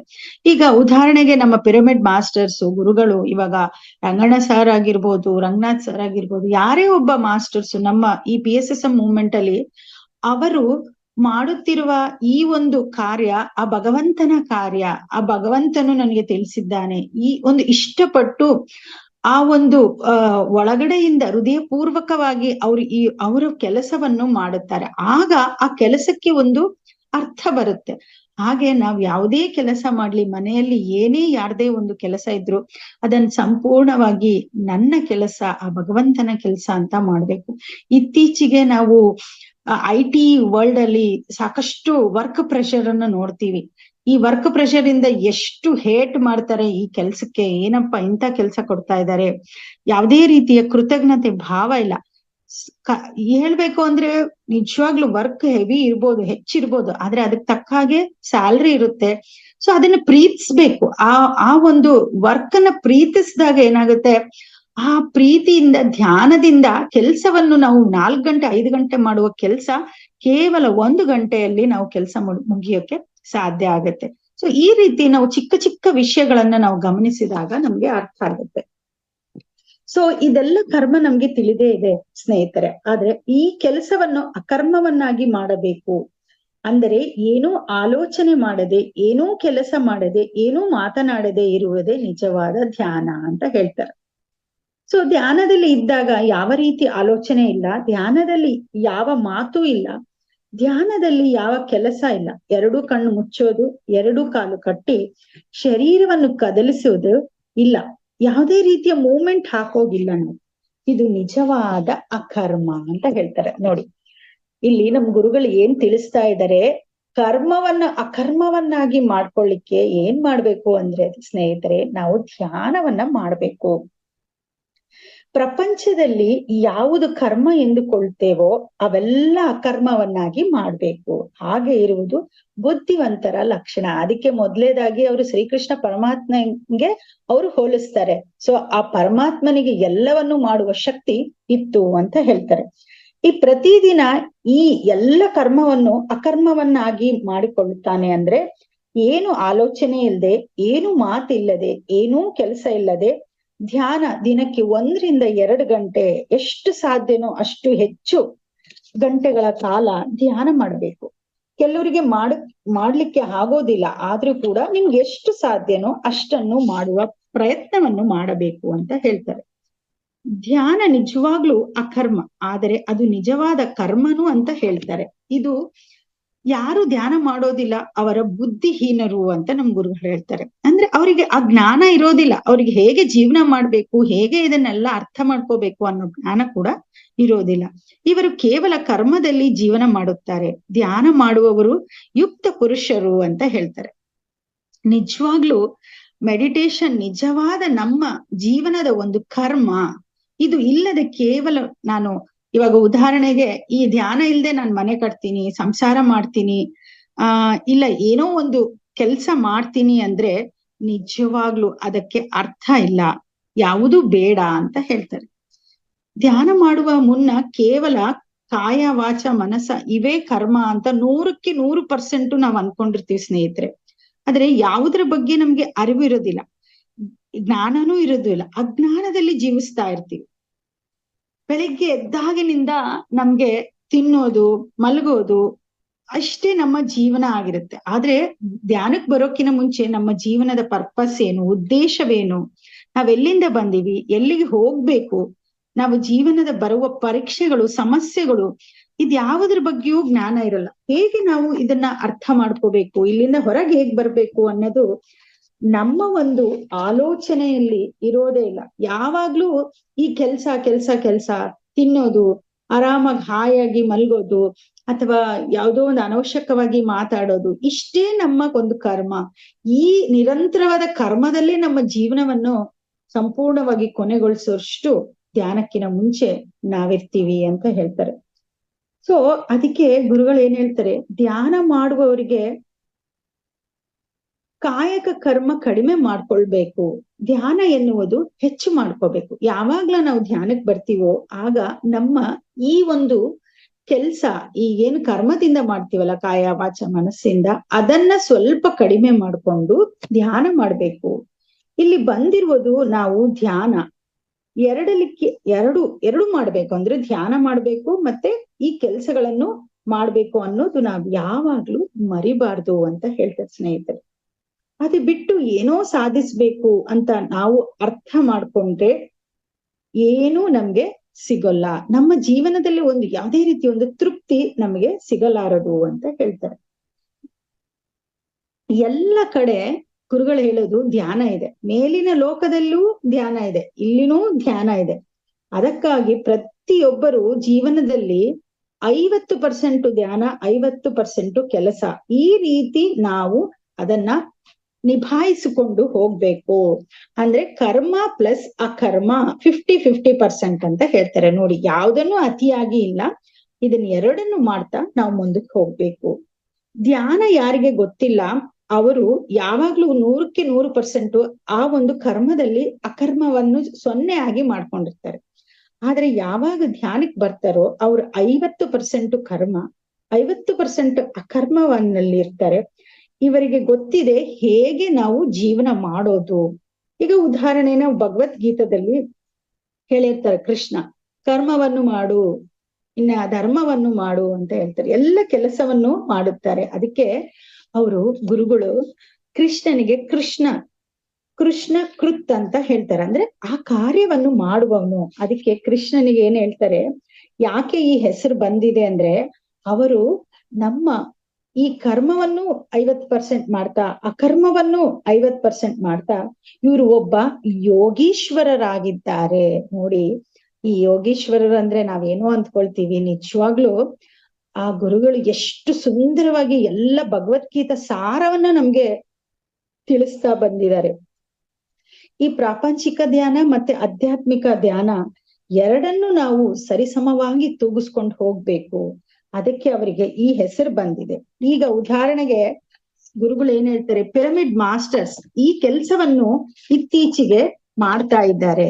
ಈಗ ನೋಡಿ, ಈಗ ರಂಗನಾಥ್ ಸರ್ ಆಗಿರ್ಬೋದು, ಪ್ರತಿದಿನ ಬೆಳಗ್ಗೆ 5 ಗಂಟೆಯಿಂದ ಸುಮಾರು 8 ಗಂಟೆ 7 ಗಂಟೆವರೆಗೂ ಅವರು ಅವರ ಒಂದು ಈ ಧ್ಯಾನದ ಕಾರ್ಯಕ್ರಮ, ಆ ಕರ್ಮದಲ್ಲಿ ಅಕರ್ಮವನ್ನ ಮಾಡ್ತಾ ಅವರು ಮುಂದಕ್ಕೆ ಹೋಗ್ತಾ ಇದ್ದಾರೆ. ಆದ್ರೆ ಸ್ವಯಂ ಧರ್ಮ ಅದನ್ನು ಕೂಡ ನಿಭಾಯಿಸ್ತಾರೆ. ಈಗ ಪ್ರತಿಯೊಬ್ರು ಹೀಗೆ ನಾವು ಅರ್ಥ ಮಾಡ್ಕೊಂಡಾಗ ಯಾವ ಕಷ್ಟನೂ ನಮ್ಗೆ ಕಷ್ಟ ಅನ್ಸೋದಿಲ್ಲ. ನಮಗೆ ಜೀವನದಲ್ಲಿ ಬರುವ ಎಲ್ಲ ಒಂದು ಸಂಗತಿ, ಒಂದು ಸಂದರ್ಭ, ಒಂದು ಚಾಲೆಂಜಸ್ ಅಂತ ಏನ್ ಹೇಳ್ತೀವೋ, ಶಿಕ್ಷೆ ಅಲ್ಲ ಶಿಕ್ಷಣ. ಇದನ್ನ ನನಗೇನೋ ಕಲಿಸೋದಕ್ಕಾಗಿ ಬಂದಿದೆ, ಇದರಿಂದ ನಾನೇನೋ ಕಲಿಬೇಕು ಅಂತ ಆ ಸ್ವೀಕಾರ ಮನೋಭಾವದಲ್ಲಿ ತಗೊಂಡು ನಾವೆಲ್ಲವನ್ನು ಸ್ವೀಕರಿಸಿ ಆ ರಾಂಗ್ ಕಂಡೀಷನ್ ಇಂದ ಸ್ವೀಕಾರದಿಂದ ನಾವು ಎಲ್ಲವನ್ನು ಸ್ವೀಕರಿಸ್ತೀವಿ. ಅಂದ್ರೆ ಅಲ್ಲಿ ನೆಗೆಟಿವ್ ಎಮೋಷನ್ಸ್ ಇಂದ ಹೊರಗಡೆ ಬರೋಕೆ ತುಂಬಾ ಸಹಾಯ ಆಗತ್ತೆ. ಆಗ ಈಗ ನಿಜವಾದ ಒಂದು ಅಕರ್ಮವನ್ನ ಮಾಡ್ಕೊಳಕ್ಕೆ ಸಾಧ್ಯ ಆಗುತ್ತೆ. ಏನು ಮಾಡದಿರುವುದು ನಿಜವಾಗ್ಲು ಅಕರ್ಮ, ಏನನ್ನಾದ್ರೂ ಸ್ವಲ್ಪ ಕೆಲಸ ಮಾಡೋದು ಕರ್ಮ ಅಲ್ಲ. ಏನಾದ್ರೂ ಮಾತಾಡುವುದು ಕರ್ಮ, ಏನೂ ಮಾತಾಡದೆ ಇರುವುದು ಅಕರ್ಮ ಅಂತ ಹೇಳ್ತಾರೆ. ಸೊ ಪ್ರತಿಯೊಬ್ರು ಮಾತಾಡಬೇಕಂತ ಏನೇನೋ ಮಾತಾಡ್ತಾ ನೀವು ಇರ್ಬೇಡ್ರಿ. ನಂತರ ಅವರಿಗೆ ಅರ್ಥ ಆಗುತ್ತದೆ, ನಾನು ಈ ರೀತಿ ಮಾತನಾಡಿದಾಗ ಯಾವ ಅರ್ಥ ಇಲ್ಲ, ಸಾಧ್ಯವಾದರೆ ಕೆಲವು ಸಂದರ್ಭದಲ್ಲಿ ಮಾತಾಡ್ಲೇಬೇಕಾಗುತ್ತೆ. ಆಗ ನಿಮ್ಗೆ ತುಂಬಾ ನಿಮ್ಮಲ್ಲಿ ಆ ದ್ವೇಷ, ಅಸೂಯೆ ಅಂತ ಪರಿಸ್ಥಿತಿ ಎದುರುಗಡೆ ಇನ್ನೂ ಮಾತು ಹೆಚ್ಚಾಗುತ್ತೆ ಅಂತ ಪರಿಸ್ಥಿತಿ ಬಂದಾಗ ಮೌನದಲ್ಲಿ ಇದ್ದು ಬಿಡಿ ಅಂತ ಹೇಳ್ತಾರೆ. ನೋಡಿ, ಮೌನಂ ಸಮ್ಮತಿ ಲಕ್ಷಣಂ ಅಂತ ಹೇಳ್ತಾರೆ. ಆ ಮೌನದಲ್ಲಿ ಇದ್ದಾಗ ತುಂಬಾ ನಾವು ಎಲ್ಲ ಪರಿಹಾರ ಅಂದ್ರೆ ಒಂದು ಕಷ್ಟದ ಸಮಸ್ಯೆಯಿಂದ ಪರಿಹಾರವನ್ನ ಹೊಂದಬಹುದು ಅಂತ ಹೇಳ್ತಾರೆ. ಶರೀರದಿಂದ ಎಷ್ಟೋ ಕೆಲಸವನ್ನು ಮಾಡ್ತೇವೆ ನಾವು. ಅಡ್ಗೆ ಮಾಡ್ಬೋದು, ಯೋಗ ಮಾಡ್ಬೋದು, ಎಕ್ಸರ್ಸೈಸ್ ಮಾಡ್ಬೋದು. ಆದ್ರೆ ಏನೂ ಮಾಡದೆ ಇರುವುದು ಅಕರ್ಮ ಅಂತ ಹೇಳ್ತಾರೆ. ಎಲ್ಲರೂ ಕರ್ಮವನ್ನು ಕಡಿಮೆ ಮಾಡ್ತಾ ಹೋಗ್ಬೇಕು. ಈ ಕರ್ಮ ಏನು ಶರೀರದ ಧರ್ಮ, ಏನೇ ಒಂದು ನಾವು ಕೆಲಸ ಮಾತಾಡ್ತೀವಿ, ಏನೇ ಮಾಡಿದ್ರು ಅದನ್ನ ಒಂದ್ ಸ್ವಲ್ಪ ಕಡಿಮೆ ಮಾಡ್ತಾ ನಾವು ಅಕರ್ಮವನ್ನ ಹೆಚ್ಚು ಮಾಡ್ಬೇಕು. ಕೃಷ್ಣ ಮಹಾಭಾರತದಲ್ಲಿ ಅರ್ಜುನಿಗೆ ಹೇಳ್ತಾನೆ, ನೀನು ಯೋಗಿ ಆಗು ಅಂತ ಹೇಳ್ತಾನೆ. ಅಂದ್ರೆ ಇದರ ಅರ್ಥ ಕಣ್ಣಿನಿಂದ ಏನೂ ನೋಡ್ಬೇಡ, ಬಾಯಿಯಿಂದ ಏನೂ ಮಾತಾಡಬೇಡ, ಕೈಕಾಲು ಕದಲಿಸಬೇಡ, ಸುಮ್ಮನೆ ಕುಳಿತುಕೋ, ನಿನ್ನ ಒಳಗಡೆ ನೀನು ಪ್ರವೇಶವನ್ನು ಮಾಡು ಅಂತ ಹೇಳ್ತಾರೆ. ಅಂದ್ರೆ ನಿಜವಾಗ್ಲ ನಾನು ಹೇಳಿದ್ನಲ್ಲ ಮುಂಚೆ, ಈ ಒಂದು ಪ್ರಪಂಚ 2 ರೀತಿಯ ಪ್ರಪಂಚ ಇದೆ ನಮ್ಮಲ್ಲಿ. ಅದ್ಭುತವಾದ ಒಂದು ಪ್ರಪಂಚ ಇದೆ. ಆ ಸುಂದರವಾದ ಪ್ರಪಂಚ, ಬಾಹ್ಯ ಪ್ರಪಂಚದಲ್ಲೇ ನಾವು ಎಲ್ಲ ಪ್ರಪಂಚವನ್ನು ನೋಡ್ತಾ ಇದೀವಿ, ಹಾಗೆ ಹೀಗೆ, ಇದು ಬೇಕು ಅದು ಬೇಕು. ಆದ್ರೆ ನಮ್ಮ ಒಳಗಡೆ ಒಂದು ಸುಂದರವಾದ ಪ್ರಪಂಚ ಇದೆ. ಅದನ್ನ ಮರೆತು ಈಗ ನಾವು ಜೀವನವನ್ನ ಮಾಡ್ತಾ ಇದೀವಿ ಸ್ನೇಹಿತರೆ. ಆದ್ರೆ ನಮ್ಮ ಒಳಗಡೆ ಇರುವ ಸುಂದರವಾದ ಒಂದು ಪ್ರಪಂಚದೊಳಗಡೆ ನಾವು ಒಳಗಡೆ ಹೋದಾಗ, ಅಂದ್ರೆ ಆ ಅಕರ್ಮವನ್ನು ಮಾಡ್ಕೊಂಡಾಗ ನಮ್ಮ ಜೀವನದ ಉದ್ದೇಶ, ನಮಗೆ ಸಂತೃಪ್ತಿ, ಆನಂದ ಎಲ್ಲ ಆ ಒಂದು ಏನ್ ಬಯಸ್ತೀವಲ್ಲ ನಾವು, ಅದೆಲ್ಲ ಸಿಗೋಕೆ ಒಂದು ದಾರಿ ಆಗತ್ತೆ ಅಂತ ಹೇಳ್ತಾರೆ. ಧ್ಯಾನಕ್ಕೆ ಬರುವುದಕ್ಕೆ ಮುನ್ನ ಎಲ್ಲರೂ ಬುದ್ಧಿಹೀನರು, ಧ್ಯಾನಕ್ಕೆ ಬಂದ್ಮೇಲೆ ಎಲ್ಲರೂ ಬುದ್ಧಿವಂತರ ಆಗ್ತಾರೆ ಅಂತ ಗುರುಗಳು ಹೇಳ್ತಾರೆ. ಇದು ನಿಜ. ಏನೂ ಗೊತ್ತಿರಲ್ಲ ಧ್ಯಾನಕ್ಕೆ ಬರೋಕಿನ ಮುಂಚೆ, ಆ ಜ್ಞಾನನೇ ಇರಲ್ಲ. ಎಷ್ಟೋ ರೀತಿಯ ತಪ್ಪುಗಳನ್ನ ಮಾಡ್ತೀವಿ, ಏನು ನಮಗೆ ಅರಿವಿರಲ್ಲ. ಅದಕ್ಕೆ 100ಕ್ಕೆ ಧ್ಯಾನ ಮಾಡಬೇಕು. 100% ಅಲ್ಲಿ 50% ಧ್ಯಾನ ಮಾಡಿದ್ರೆ 50% ಕರ್ಮವನ್ನು ಮಾಡಬೇಕು. ಅರ್ಜುನ ಯುದ್ಧ ಮಾಡೋದಿಲ್ಲ ಅಂತ ಅಂದಾಗ ನಮ್ಗೆ ಗುರುಗಳು ಉದಾಹರಣೆ ಹೇಳ್ತಾರೆ. ಕೃಷ್ಣ ಒಪ್ಲಿಲ್ಲ ಅಂತ, ಯುದ್ಧ ಮಾಡಬೇಡ ಅಂತ ಹೇಳಿದ್ರು. ಯುದ್ಧ ಮಾಡು ಅಂದ್ರೆ ಯಾವಾಗ ಆ ಭಗವದ್ಗೀತಾ ಮಹಾಭಾರತದಲ್ಲಿ ಕೃಷ್ಣ ಹೇಳ್ದಾಗ ಅರ್ಜುನ ಒಪ್ಪಲ್ಲ. ನನ್ನ ಸಂಬಂಧಿಕರು, ನನ್ನ ಗೊತ್ತಿರೋರು, ನನಗೆ ಸಂಬಂಧ ಇದೆ, ನಾನು ಯುದ್ಧ ಮಾಡಲ್ಲ ಅಂತ ಅವರು ಹೇಳ್ದಾಗ, ಆಗ ಕೃಷ್ಣ ನೀನು ಕರ್ಮವನ್ನು ಮಾಡು ಅಂತ ಹೇಳ್ತಾರೆ. ಸೊ ಯಾವಾಗ ಆ ಧ್ಯಾನದಲ್ಲಿ ಇರ್ತಾರೋ ಅದನ್ನ ಅರ್ಥ ಮಾಡ್ಕೊಂಡು ಮಾಡೋಕೆ ಸಾಧ್ಯ ಆಗುತ್ತೆ. ಧ್ಯಾನವನ್ನು ಕರ್ಮವನ್ನಾಗಿ ಮಾಡೋದೇ ಬುದ್ಧಿವಂತರ ಲಕ್ಷಣ ಅಂತ ಹೇಳುತ್ತಾರೆ. ಯಾರೇ ಆಗಲಿ, ಒಬ್ಬ ರಾಜ, ಒಬ್ಬ ಸ್ತ್ರೀ, ಒಬ್ಬ ಬಡವ, ಪುರುಷ, ಪಂಡಿತ, ಯಾರೇ ಒಂದು ದೊಡ್ಡ ವ್ಯಕ್ತಿ ಆಗಲಿ, ಎಲ್ಲರೂ ಈ ಧ್ಯಾನಕ್ಕೆ ಬರಲೇಬೇಕು, ಧ್ಯಾನ ಮಾಡಲೇಬೇಕು. ಎಲ್ಲರೂ ಬುದ್ಧಿವಂತರು ಆಗಲೇಬೇಕು. ಆಗಲೇ ನಾವು ಕೃಷ್ಣ ತರ ಜೀವನವನ್ನು ಮಾಡೋಕೆ ಸಾಧ್ಯ ಆಗತ್ತೆ. ನಮ್ಮ ಕೃಷ್ಣ ಅಕರ್ಮವನ್ನು ಮಾಡಬೇಡ, ಅರ್ಜುನ ತರ ಜೀವನವನ್ನು ಮಾಡಬೇಡ, 2 ಸಮನಾಗಿ ಮಾಡಿದಾಗ ನಮಗೆ ಬರಬೇಕಾದದ್ದೆಲ್ಲ ನಮ್ಮ ಜೀವನದಲ್ಲಿ ಬರುತ್ತೆ. ಅಂದ್ರೆ ಕೃಷ್ಣ ಏನ್ ಹೇಳ್ತಾನಂದ್ರೆ, ಕೇವಲ ಕರ್ಮದಲ್ಲಿ ಇರಬೇಡ, ಕರ್ಮವನ್ನ ಅಕರ್ಮವನ್ನಾಗಿ ಮಾಡ್ಕೊಂಡಾಗ ನೀನು ಆ ಒಂದು ಸಂತೋಷವನ್ನು ಪಡಿತೀಯ ಅಂತ ಹೇಳ್ತಾರೆ. ಹೀಗೆ ಹೇಳ್ತಾ ಇನ್ನು ನಮ್ಮ ಗುರುಗಳು ಏನ್ ಹೇಳ್ತಾರೆ, ಅರ್ಜುನನು ನಿತ್ಯ ಕರ್ಮವನ್ನು ಮಾಡುವವನು, ಕೃಷ್ಣ ನಿತ್ಯ ಅಕರ್ಮವನ್ನು ಮಾಡುವನು. ಕೃಷ್ಣನ್ಗೆ ಅರ್ಜುನನಿಗೆ ಹೋಲಿಸ್ತಾ ಇದ್ದಾರೆ. ಈ ಒಂದು ಅಕರ್ಮ ಕರ್ಮನ ಸಂಪೂರ್ಣವಾಗಿ ಕೃಷ್ಣನಿಗೆ ಮತ್ತೆ ಅರ್ಜುನಿಗೆ ಹೋಲಿಸ್ತಾ ಆ ನಿತ್ಯ ಯೋಗೀಶ್ವರ ತರ ಕೃಷ್ಣ ಹೇಗೆ ಆ ಕರ್ಮವನ್ನು ಮಾಡ್ತಾರೋ ನೀವು ಕೂಡ ಹಾಗೆ ಮಾಡಿ ಅಂತ ಹೇಳ್ತಾರೆ. ಸೊ ಅರ್ಜುನ ಒಂದು ಮಧ್ಯ ಅಂದ್ರೆ ಈ ಮಿಡಲ್ ಪಾತ್ ಅಂತ ಹೇಳ್ತಾರಲ್ಲ, ಆ ರೀತಿ ಜೀವನವನ್ನು ಮಾಡಿದ್ದ. ಅರ್ಜುನ ತರ ಮತ್ತು ಕೃಷ್ಣನ್ ತರ ಜೀವಿಸಿದಾಗ ನಮಗೆ ಜೀವನದಲ್ಲಿ ಐಶ್ವರ್ಯ, ಮೋಕ್ಷ, ಆನಂದ, ವಿಜಯ ಎಲ್ಲವೂ ನಮಗೆ ಪ್ರಾಪ್ತಿಯಾಗುತ್ತದೆ. ಜೀವನದಲ್ಲಿ ನಮ್ಮ ಹತ್ತಿರ ಬಂದು ಅದೇ ಸೇರುತ್ತೆ ಅಂತ ಹೇಳ್ತಾರೆ. ನೋಡಿ, ಯಾವಾಗ ಈ ಒಂದು ದಾರಿಯಲ್ಲಿ ನಾವು ಹೋಗ್ತೀವೋ ಆಗ ನಾವೇನು ಬಯಸದೆ ಅದೆಲ್ಲ ನಮ್ಮ ಬಾಗಿಲಿಗೆ ಬರುತ್ತೆ. ಅಂದ್ರೆ ನಮ್ಮ ಒಳಗಡೆ ನಾವು ಪ್ರವೇಶವಾದಾಗ ಭಗವಂತನು ಅವನಿಗೆ ಏನ್ ಬೇಕೋ ಅದು ತಾನಾಗಿ ಬರೋಕೆ ಶುರುವಾಗತ್ತೆ. ಅದೇನ್ ನಾವು ಕೇಳ್ಕೊಳ್ತೀವಲ್ಲ ಅದು ತಾನಾಗಿ ಬರುತ್ತೆ. ಅದಕ್ಕಾಗಿ ನಾವು ಈ ಅಕರ್ಮವನ್ನು ಹೆಚ್ಚು ಮಾಡ್ಕೊಳ್ತಾ ಹೋಗ್ಬೇಕು. ಅಂದ್ರೆ ಧ್ಯಾನಕ್ಕೆ ಬಂದ ಮೇಲೆ ಎಲ್ಲರೂ ನಿಜವಾಗ್ಲೂ ಬುದ್ಧಿವಂತರಾಗ್ತಾರೆ, ಜ್ಞಾನವಂತರಾಗ್ತಾರೆ. ಈ ಒಂದು ಮಾರ್ಗದಲ್ಲಿ ಏನು ನಾವು ಮುಂದಕ್ಕೆ ಹೋಗ್ತೀವಲ್ಲ, ಇದನ್ನೆಲ್ಲ ಮಾಡ್ತಾ ಮಾಡ್ತಾ ನಮ್ಮ ಮನಸ್ಸು ಪರಿಶುದ್ಧವಾಗ್ತಾ ಹೋಗುತ್ತೆ. ಇದನ್ನೇ ನಮ್ಮ ಗುರುಗಳು 40 ವರ್ಷ ಈ ಮಾರ್ಗದಲ್ಲಿ ಅವ್ರು ಕಂಡ್ಕೊಂಡ್ರು. ಅವರು ಯಾವುದೇ ರೀತಿ ಬೇಡವಾದ ಆಲೋಚನೆ ಮಾಡ್ತಾ ಇರ್ಲಿಲ್ಲ, ಮತ್ತೆ ಹೆಚ್ಚು ಬೇಡವಾದ ಕೆಲ್ಸಗಳನ್ನ ಮಾಡ್ತಾ ಇರ್ಲಿಲ್ಲ, ಹೆಚ್ಚು ಮೌನದಲ್ಲಿ ಇರ್ತಾ ಇದ್ರು. ಕೇವಲ ಧ್ಯಾನನೇ ಅವರ ಶ್ವಾಸ ಆಗಿತ್ತು. ನೋಡಿ, ನಮಗೆಲ್ಲ ಗೊತ್ತಿದೆ ಶ್ವಾಸವೇ ಗುರು ಅಂತ ಹೇಳ್ತಾರೆ. ಅಂದ್ರೆ ಶ್ವಾಸದಿಂದನೇ ಅವರು ಧ್ಯಾನ ಮಾಡ್ತಾ ಮಾಡ್ತಾ ಪ್ರತಿದಿನ ಧ್ಯಾನ ಪ್ರಚಾರ ಮಾಡ್ತಾ ಇದ್ರು. ನಿಮಗೆ ಗೊತ್ತಿರ್ಬೋದು 40 ವರ್ಷದ ಕೆಳಗಡೆ ಅವರ ಒಂದು ಒಳ್ಳೆಯ ಜಾಬ್, ಅವರು ಒಬ್ಬ ಒಂದು ಫ್ಯಾಕ್ಟ್ರಿಯಲ್ಲಿ ಒಬ್ರು ವರ್ಕ್ ಮಾಡ್ತಾ ಇದ್ರು. ಆ ಜಾಬ್ ಅನ್ನು ಬಿಟ್ಟು ಅವರು ಕೇವಲ ಈ ಧ್ಯಾನ ಪ್ರಚಾರಕ್ಕೋಸ್ಕರ ಧ್ಯಾನವನ್ನು ಪ್ರಚಾರ ಮಾಡ್ಬೇಕು ಅಂತ ಅವರು ಒಂದು ಗಟ್ಟಿಯಾದ ಸಂಕಲ್ಪದಿಂದ ಅವರು ಮುಂದಕ್ಕೆ ಹೋದ್ರು. ಮುಂದಕ್ಕೆ ಹೋಗ್ತಾ ಅವ್ರು ಏನ್ ಮಾಡಿದ್ರು, ಯಾವ್ದನ್ನ ಹೇಳಿದ್ರು ಅದನ್ನ ಪಾಲಿಸಿದ್ರು. ಹೆಚ್ಚು ಮಾತಾಡ್ತಿರ್ಲಿಲ್ಲ. ನೀವು ಯಾರಾದ್ರೂ ಪತ್ರಿ ಸರ್ನ ಭೇಟಿಯಾಗಿದ್ರೆ ಅವ್ರು ಬಹುಶಃ 1 ಗಂಟೆಗೆ 1-2 ಮಾತನಾಡ್ತಾ ಇದ್ರು. ಬರೇ ಅವರು ನೋಟದಲ್ಲೇ ಅವ್ರು ಎಲ್ಲರನ್ನು ಗಮನಿಸ್ತಾ ಇದ್ರು. ಅವ್ರ ಆರ ಎಷ್ಟು ಸ್ಟ್ರಾಂಗ್ ಇತ್ತಂದ್ರೆ, ಎಲ್ಲರೂ ಯಾರಿಗೆ ಥರ್ಡ್ ಐ ವಿಷನ್ ಇದೆ ಧ್ಯಾನಕ್ಕೆ ಕುತ್ಕೊಂಡಾಗ ಅವರು 1 ಕಿಲೋಮೀಟರ್ ಅಷ್ಟು ಅವ್ರ ಆರ ಇತ್ತು. ಅವ್ರ ಗುರುಗಳು ಹೇಳೋರು, ಅವರು 3-4 ಜನ್ಮದಿಂದ ಇದೇ ನನ್ನ ಕೆಲಸ ಅಂದ್ರೆ ಧ್ಯಾನಕ್ಕೋಸ್ಕರನೇ ಅವರು ಜೀವನವನ್ನ ತಗೊಂಡಿದ್ದಾರೆ. ಸೊ ಅಂತ ಜ್ಞಾನಿಗಳು ತಿಳಿಸಿರುವ ಎಷ್ಟೋ ಕಾನ್ಸೆಪ್ಟ್ ಇದಾವೆ. ಅದನ್ನ ಕೇವಲ ನಾವು ತಿಳ್ಕೊಳ್ಳೋದಲ್ಲ, ಅದನ್ನ ನಮ್ಮ ಜೀವನದಲ್ಲಿ ಪ್ರತಿನಿತ್ಯ ಅಳವಡಿಸ್ಕೊಂಡಾಗ ಮಾತ್ರ ನಮ್ಮ ಜೀವನದಲ್ಲಿ ಬದಲಾವಣೆ ಆಗೋಕೆ ಸಾಧ್ಯ. ಹಾಗೆ ಬುದ್ಧ ಅವರು ಕರ್ಮವನ್ನು ಬಿಟ್ಟು ಅಕರ್ಮವನ್ನು ಮಾಡ್ಲಿಕ್ಕೆ ಅಡವಿಗೆ ಹೋದ್ರು. ನಿಮಗೆ ಗೊತ್ತಿದೆ, ಧ್ಯಾನ ಸಾಧನೆ ಮಾಡಿ ಯೋಗಿಯಾಗಿ ಧ್ಯಾನ ಪ್ರಚಾರ ಮಾಡಿ ಯೋಗೀಶ್ವರಾದ್ರು. ಈ ಬುದ್ಧ ಬೇಕಾದಷ್ಟು ರಾಜ್ಯ ಇತ್ತು, ಆಸ್ಥಾನ ಎಲ್ಲ ಇತ್ತು, ಆದ್ರೆ ಯಾಕೆ ಬಿಟ್ಟೋದ್ರು? ಈ ಒಂದು ಜ್ಞಾನವನ್ನ ತಿಳ್ಕೊಳ್ಳಿಕ್ಕೆ. ಆದ್ರೆ ನಮ್ಮ ಗುರುಗಳು ಏನ್ ಹೇಳ್ತಾರೆ, ನೀವು ಸಂಸಾರದಲ್ಲಿದ್ದು ನಿರ್ವಾಣವನ್ನು ಹೊಂದ್ರಿ. ಅಂದ್ರೆ ಯಾವ್ದನ್ನು ಬಿಟ್ಟು ಹೋಗುವ ಕೆಲ್ಸ ಇಲ್ಲ.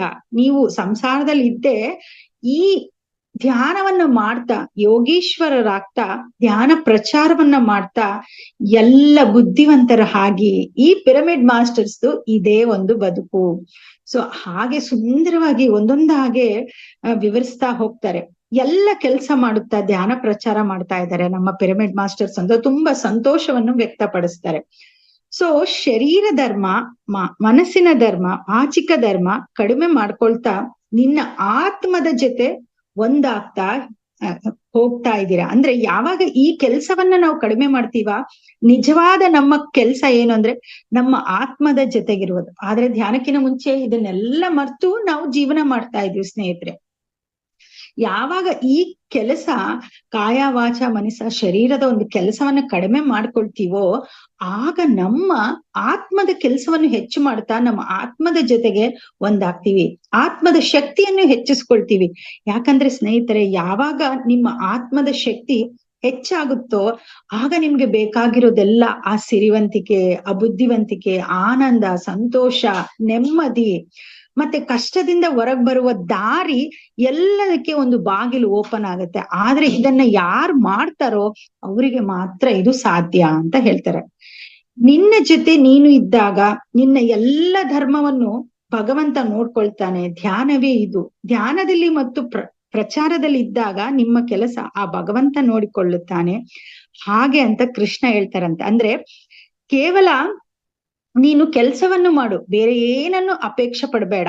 ಅಂದ್ರೆ ಧ್ಯಾನದಲ್ಲಿ ಇದ್ದಾಗ ಎಷ್ಟೋ ಸರಿ ಈ ಪಿರಮಿಡ್ ಮಾಸ್ಟರ್ಸ್ ಆಗಿರ್ಬೋದು, ಧ್ಯಾನ ಪ್ರಚಾರ ಗುರುಗಳಾಗಿರ್ಬೋದು, ಅವರ ಪರ್ಸನಲ್ ಲೈಫ್ ಅನ್ನ ಅಷ್ಟೊಂದು ಸೀರಿಯಸ್ ಆಗಿ ತಗೊಂಡು ಯಾವ್ದ್ರ ಬಗ್ಗೆ ಅವರು ಅಷ್ಟೊಂದು ಗಮನ ಕೊಡಲ್ಲ.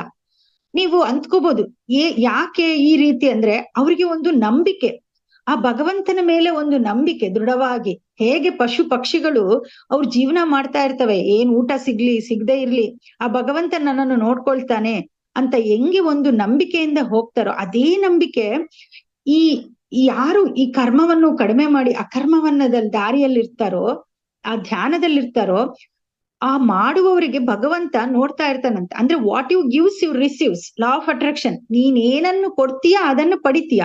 ನೀನು ಪ್ರೀತಿಯನ್ನು, ಒಳ್ಳೇದನ್ನು, ಜ್ಞಾನವನ್ನು ಕೊಡ್ತಾ ಇದೀಯಾ, ಅದಕ್ಕೆ ನಿನ್ ಕುಟುಂಬಕ್ಕೆ ಏನ್ ಬೇಕೋ ಟೈಮ್ ಟು ಟೈಮ್ ಅದನ್ನ ಕೊಡ್ತಾ ಇರ್ತಾರೆ.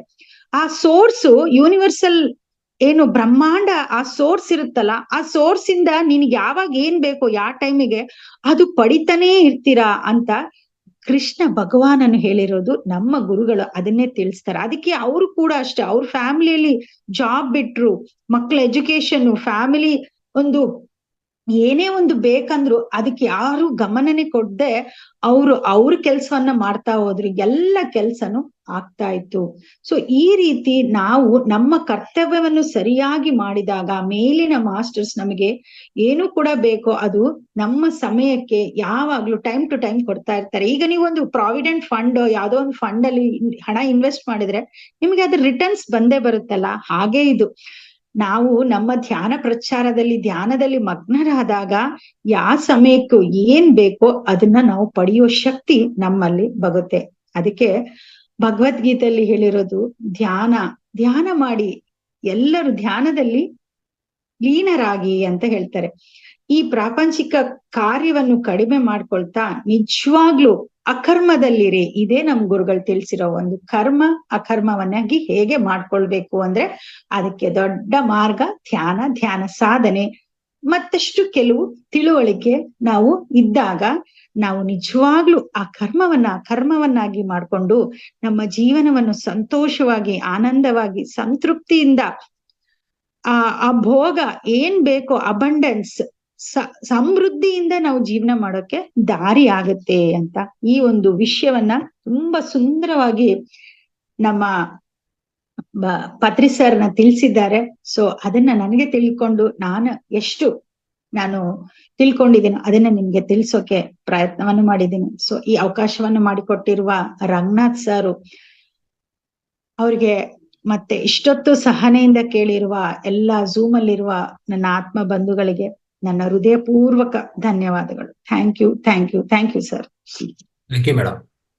ಅದ್ಭುತವಾದ ಜ್ಞಾನ ಹಂಚಿದ್ರೆ ಇವತ್ತು ಕರ್ಮ. ಸೊ ನಾವು ಧ್ಯಾನದಲ್ಲಿದ್ರೆ ಖಂಡಿತವಾಗಿ ಅದೇ ನಮ್ಮ ಜೀವನವೇ ಒಂದು 50% ಅಕರ್ಮ, 50% ಕರ್ಮದಾಗಿ ನಾವು ಪರಿವರ್ತನೆಗೊಳಿಸ್ಕೋಬೇಕು. ಅಂದ್ರೆ ಧ್ಯಾನದಲ್ಲಿ, ಪ್ರಾಪಂಚಿಕದಲ್ಲಿ ಹೇಗಿರ್ಬೇಕು, ಯಾವ ತರ ನಡ್ಸ್ಕೋಬೇಕು ಅಂತ ಈ ಅದ್ಭುತವಾದ ಈ ಜ್ಞಾನ ಸಂದೇಶದಿಂದ ನಮ್ಮ ಜೀವನದಲ್ಲಿನೂ ಪ್ರತಿಯೊಬ್ಬರು ನಾವು ಪರಿವರ್ತನೆಗೊಳಿಸ್ಕೊಂತೀವಿ ಅಂತ ಭಾವಿಸ್ತಾ ಇದ್ವಿ. ಈ ಅದ್ಭುತವಾದ ಮಾತುಗಳಿಗೆ ಮತ್ತೊಂದ್ಸರಿ ಹೃದಯಪೂರ್ವಕ ಧನ್ಯವಾದಗಳು. Thank you sir. Thank you. ಸ್ವಲ್ಪ ಪ್ರಶ್ನೋತ್ತರ ಇರ್ತದೆ ಮೇಡಮ್. ಈಗ ಅಶ್ವಿನಿ ಅವರೇ ನಿಮ್ಗೆ ಇದು ಮಾಡೋದು, ಪೋಸ್ಟ್ ಮಾಡೋದು. Yes, right.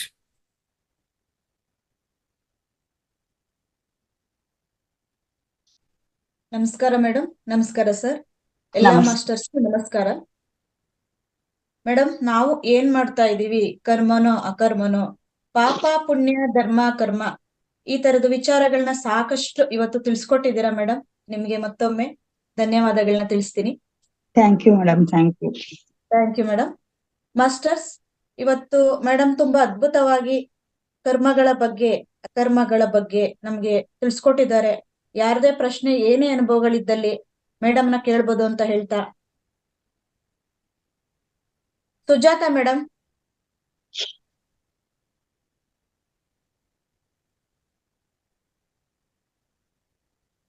ಮಾತಾಡಿ ಮೇಡಮ್.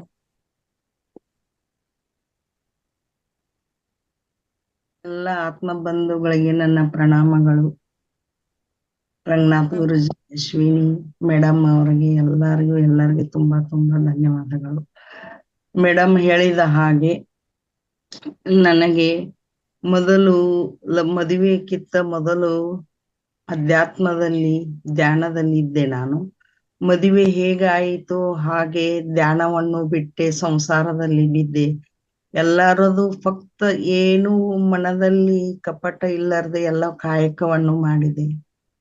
ಆಮೇಲೆ ನನ್ನ ಮನಸ್ಸಿಗೆ ತುಂಬಾ ಏನೋ ಒಂದೊಂದು ತರ 10-14 ವರ್ಷದಲ್ಲಿ ನೋವಾಗಿ ನನ್ನ ಮನಸ್ಸಿನಲ್ಲಿ ಕೆಟ್ಟ ಭಾವನೆಗಳು ಬರಲಿಕ್ಕೆ ಹತ್ತಿದವು.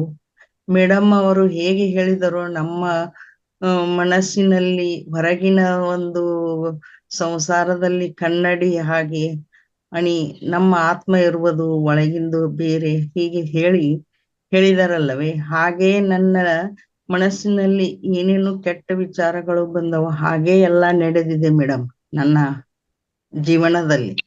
ಆಮೇಲೆ ಈಗ ಇಷ್ಟೋ ವರ್ಷ ಆದ ಮೇಲೆ ಇವಾಗ ಜನವರಿಲಿಂದ ಅಧ್ಯಾತ್ಮದಲ್ಲಿ ಮತ್ತೆ ಬಂದಿದ್ದೇನೆ ಧ್ಯಾನದಲ್ಲಿ. ಅಂದ್ರೂನು 7-8 ತಿಂಗಳ ಹತ್ತಿದ್ದಿಲ್ಲ, ಇವಾಗ ಧ್ಯಾನ ಹತ್ತಿದೆ. ನೀವು ಹೇಳಿದ್ದು 100% ತುಂಬಾ ಖರೇನೆ ಇದೆ ಮೇಡಮ್. ನಮ್ಮ ಆತ್ಮವನ್ನು ನಾವೇ ಅಳವಡಿಸಿಕೊಂಡಾಗ ತಪ್ಪು ಸರಿ ಅನ್ನೋದು ನಮಗೆಲ್ಲ ತಿಳಿಯುತ್ತದೆ ಮೇಡಮ್. ತುಂಬಾ ವ್ಯಕ್ತ ಮಾಡಿದ್ರು ಮೇಡಮ್. ತರಿಸುದ್ದ ನನ್ನ ಮನಸ್ಸಿನ ಹೋಲ್ಡೋಲ್ ಆಗುತ್ತಿದೆ ಮೇಡಮ್. ಅದಕ್ಕೆ ಧ್ಯಾನ ಒಂದೇ ಮಾರ್ಗವೊಂದು ನನಗೆ ತಿಳಿಯುತ್ತದೆ. ಸರ್ ರಂಗನಾಥ ಗುರುಜಿಯವರು, ನಾಗರಾಜ್ ಅಪ್ಪಾಜಿಯವರು ಎಲ್ಲರೂ ಹೇಳುತ್ತಾರೆ, ತರಿಸುದ್ದ ನನ್ನ ಆತ್ಮ ಅದು ಇನ್ನೂ ನನ್ನ ಹತೋಟಿಯಲ್ಲಿ ಬಂದಿಲ್ಲ. ಅಂದ್ರೆ ಧ್ಯಾನಕ್ಕೆ ಸರಿಯಾಗಿ ಇನ್ನೂ ತುಂಬಾ ಕೆಟ್ಟ ಆಲೋಚನೆಗಳು ಬರುತ್ತವೆ, ಚಲೋ ಆಲೋಚನೆಗಳು ಬರುತ್ತವೆ. ಮರೆಯಲಿಕ್ಕೆ ಆಗಲಿಲ್ಲ ಮೇಡಮ್. ಅದಕ್ಕೆ ನನ್ನ ಆತ್ಮಕ್ಕೆ ಹೀಗೆ ಅಳವಡಿಕೆಂದು ಹೇಳಬೇಕು madam. Okay madam, thank you madam. Masters ಮತ್ತೆ ಯಾರಾದ್ರೂ ಮಾತಾಡೋದಿದ್ರೆ ಹ್ಯಾಂಡ್ ರೈಸ್ ಮಾಡಿ. ಮೇಡಮ್ಮನವರಿಗೆ ನನಗೊಂದ್ ಸ್ವಲ್ಪ ಉದಾಹರಣೆ ಕೊಡಲಿಕ್ಕೆ ಹೇಳು ಅಶ್ವಿನಿ. ಮೇಡಮ್ ಹೇಳಿ ಮೇಡಮ್. ಕೇಳಿ. ಅದೇ ಕೇಳಿ. ನನ್ನ ಅರ್ಜುನ್ ಇನ್ನ ಆ ಧ್ಯಾನಕ್ಕೆ ಇನ್ನೂ ತುಂಬಾ ಧ್ಯಾನಕ್ಕೆ ಒಂದ್ ನಿಮಿಷ ನಾನ್ ಹೇಳ್ತೀನಿ ಕೇಳಿ. ಮೊದ್ಲು ನೀವು ನನ್ನ ಒಳಗಡೆ ಆಲೋಚನೆ ಇದೆ, ನನ್ನಲ್ಲಿ ಕಷ್ಟ ಇದೆ, ನನ್ನಲ್ಲಿ ತೊಂದರೆ ಇದೆ ಅನ್ನೋದು ಇವತ್ತೇ ಕೊನೆ ಮಾಡಿ. ಯಾರ ಒಳಗಡೆ ಏನಿದೆ ಅದು ಅನ್ಸುತ್ತೆ, ಇವತ್ತೇ ಕೊನೆ ಮಾಡಿ.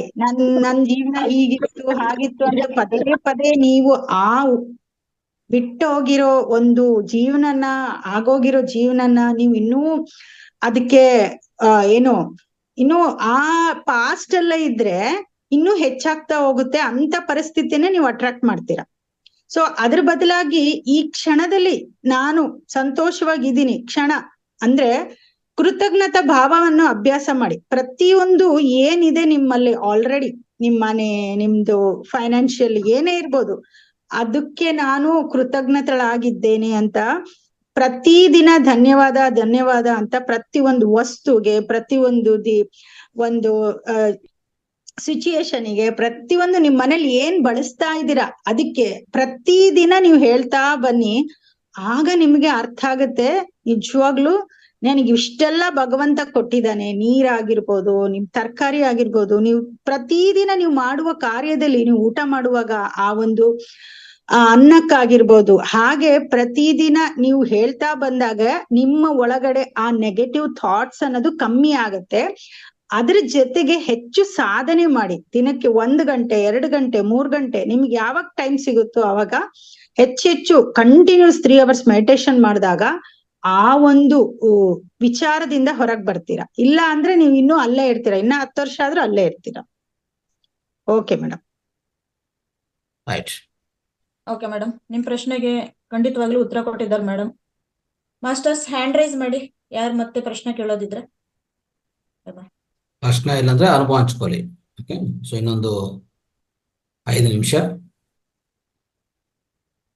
ನಿಮಿಷ ಕಾಲ ಪ್ರಶ್ನೋತ್ತರ, ಅನುಭವ ಹಂಚಿಕೆ. Okay sir, Basavaraju sir.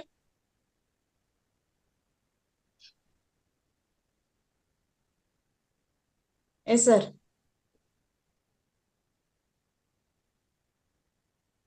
Unmute ಮಾಡಿದೆ ಬಸವರಾಜ್ ಅವರು ಮಾತಾಡಿ. ನನ್ನೆಲ್ಲ ಆತ್ಮಬಂಧುಗಳಿಗೆ ಶರಣಾರ್ಥಿಗಳು. ಮೇಡಮ್, ಇವತ್ತು ಮಧುಶ್ರೀ ಮೇಡಮ್ ಕರ್ಮ ಮತ್ತು ಅಕರ್ಮಗಳ ಬಗ್ಗೆ ಅದ್ಭುತವಾಗಿ ಎಕ್ಸ್ಪ್ಲೈನ್ ಮಾಡಿದ್ರಿ. ತುಂಬಾ ಖುಷಿ ಆಯ್ತು. ನೀವು ಚಿತ್ರದುರ್ಗದವರು ಅಂತ ಹೇಳ್ಬಿಟ್ಟು ಇನ್ನು ಸ್ವಲ್ಪ ಎಕ್ಸ್ಟ್ರಾನೇ ಖುಷಿ ಆಯ್ತು. ನಾವು ದುರ್ಗದವರು.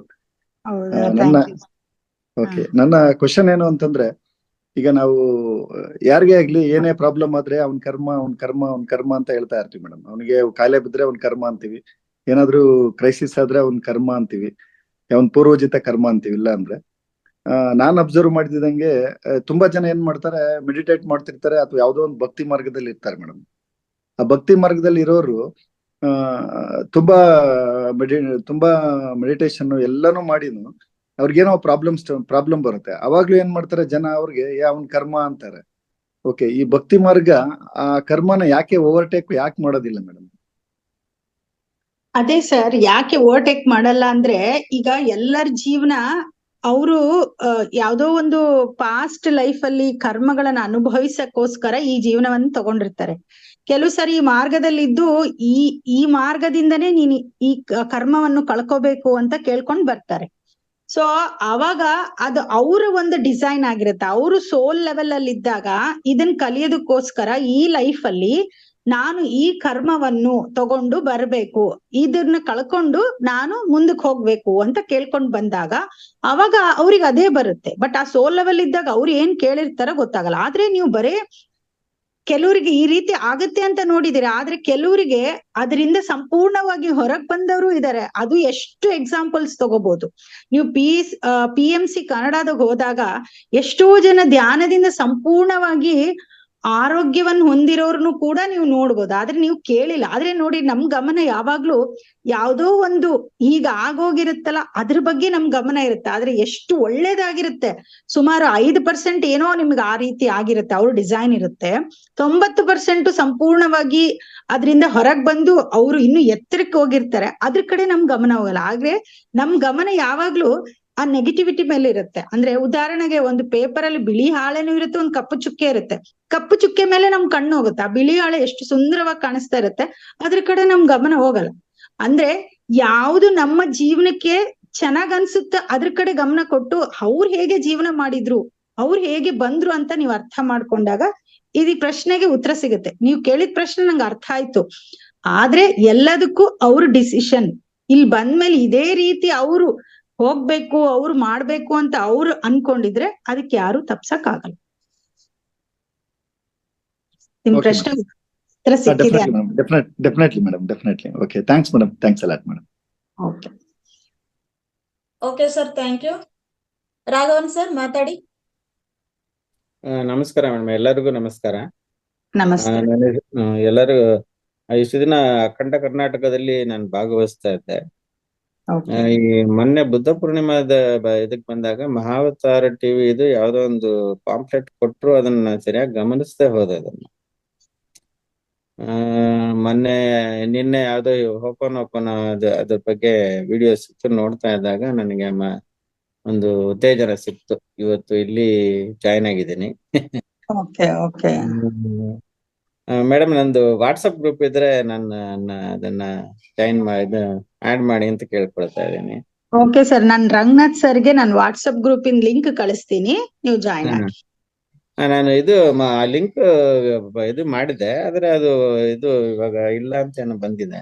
ನಾನು ಮತ್ತೆ ನನ್ನ ನಂಬರ್ ನಲ್ಲಿ ಇದು ಕಳಿಸಿದ್ದೇನೆ, ಮೆಸೇಜ್ ಕೂಡ ಕಳಿಸಿದ್ದೀನಿ. But I did not get any so ನಿಮ್ ಅದೇ ನಿಮ್ ನಂಬರ್ ವಾಟ್ಸ್ಆಪ್ ಅಲ್ಲಿ ಇಲ್ಲ ಅಂದ್ರೆ ಅವಾಗ ನಿಮ್ಗೆ ಅದು ವಾಟ್ಸ್ಆಪ್ ಜಾಯಿನ್ ಆಗಲ್ಲ. ಬಟ್ ನಿಮ್ ನಂಬರ್ ಚೆಕ್ ಮಾಡ್ಕೊಳ್ಳಿ ವಾಟ್ಸ್ಆಪ್ ಅಲ್ಲಿ ಇದೇನೋ ಇಲ್ಲೋ ಅಂತ.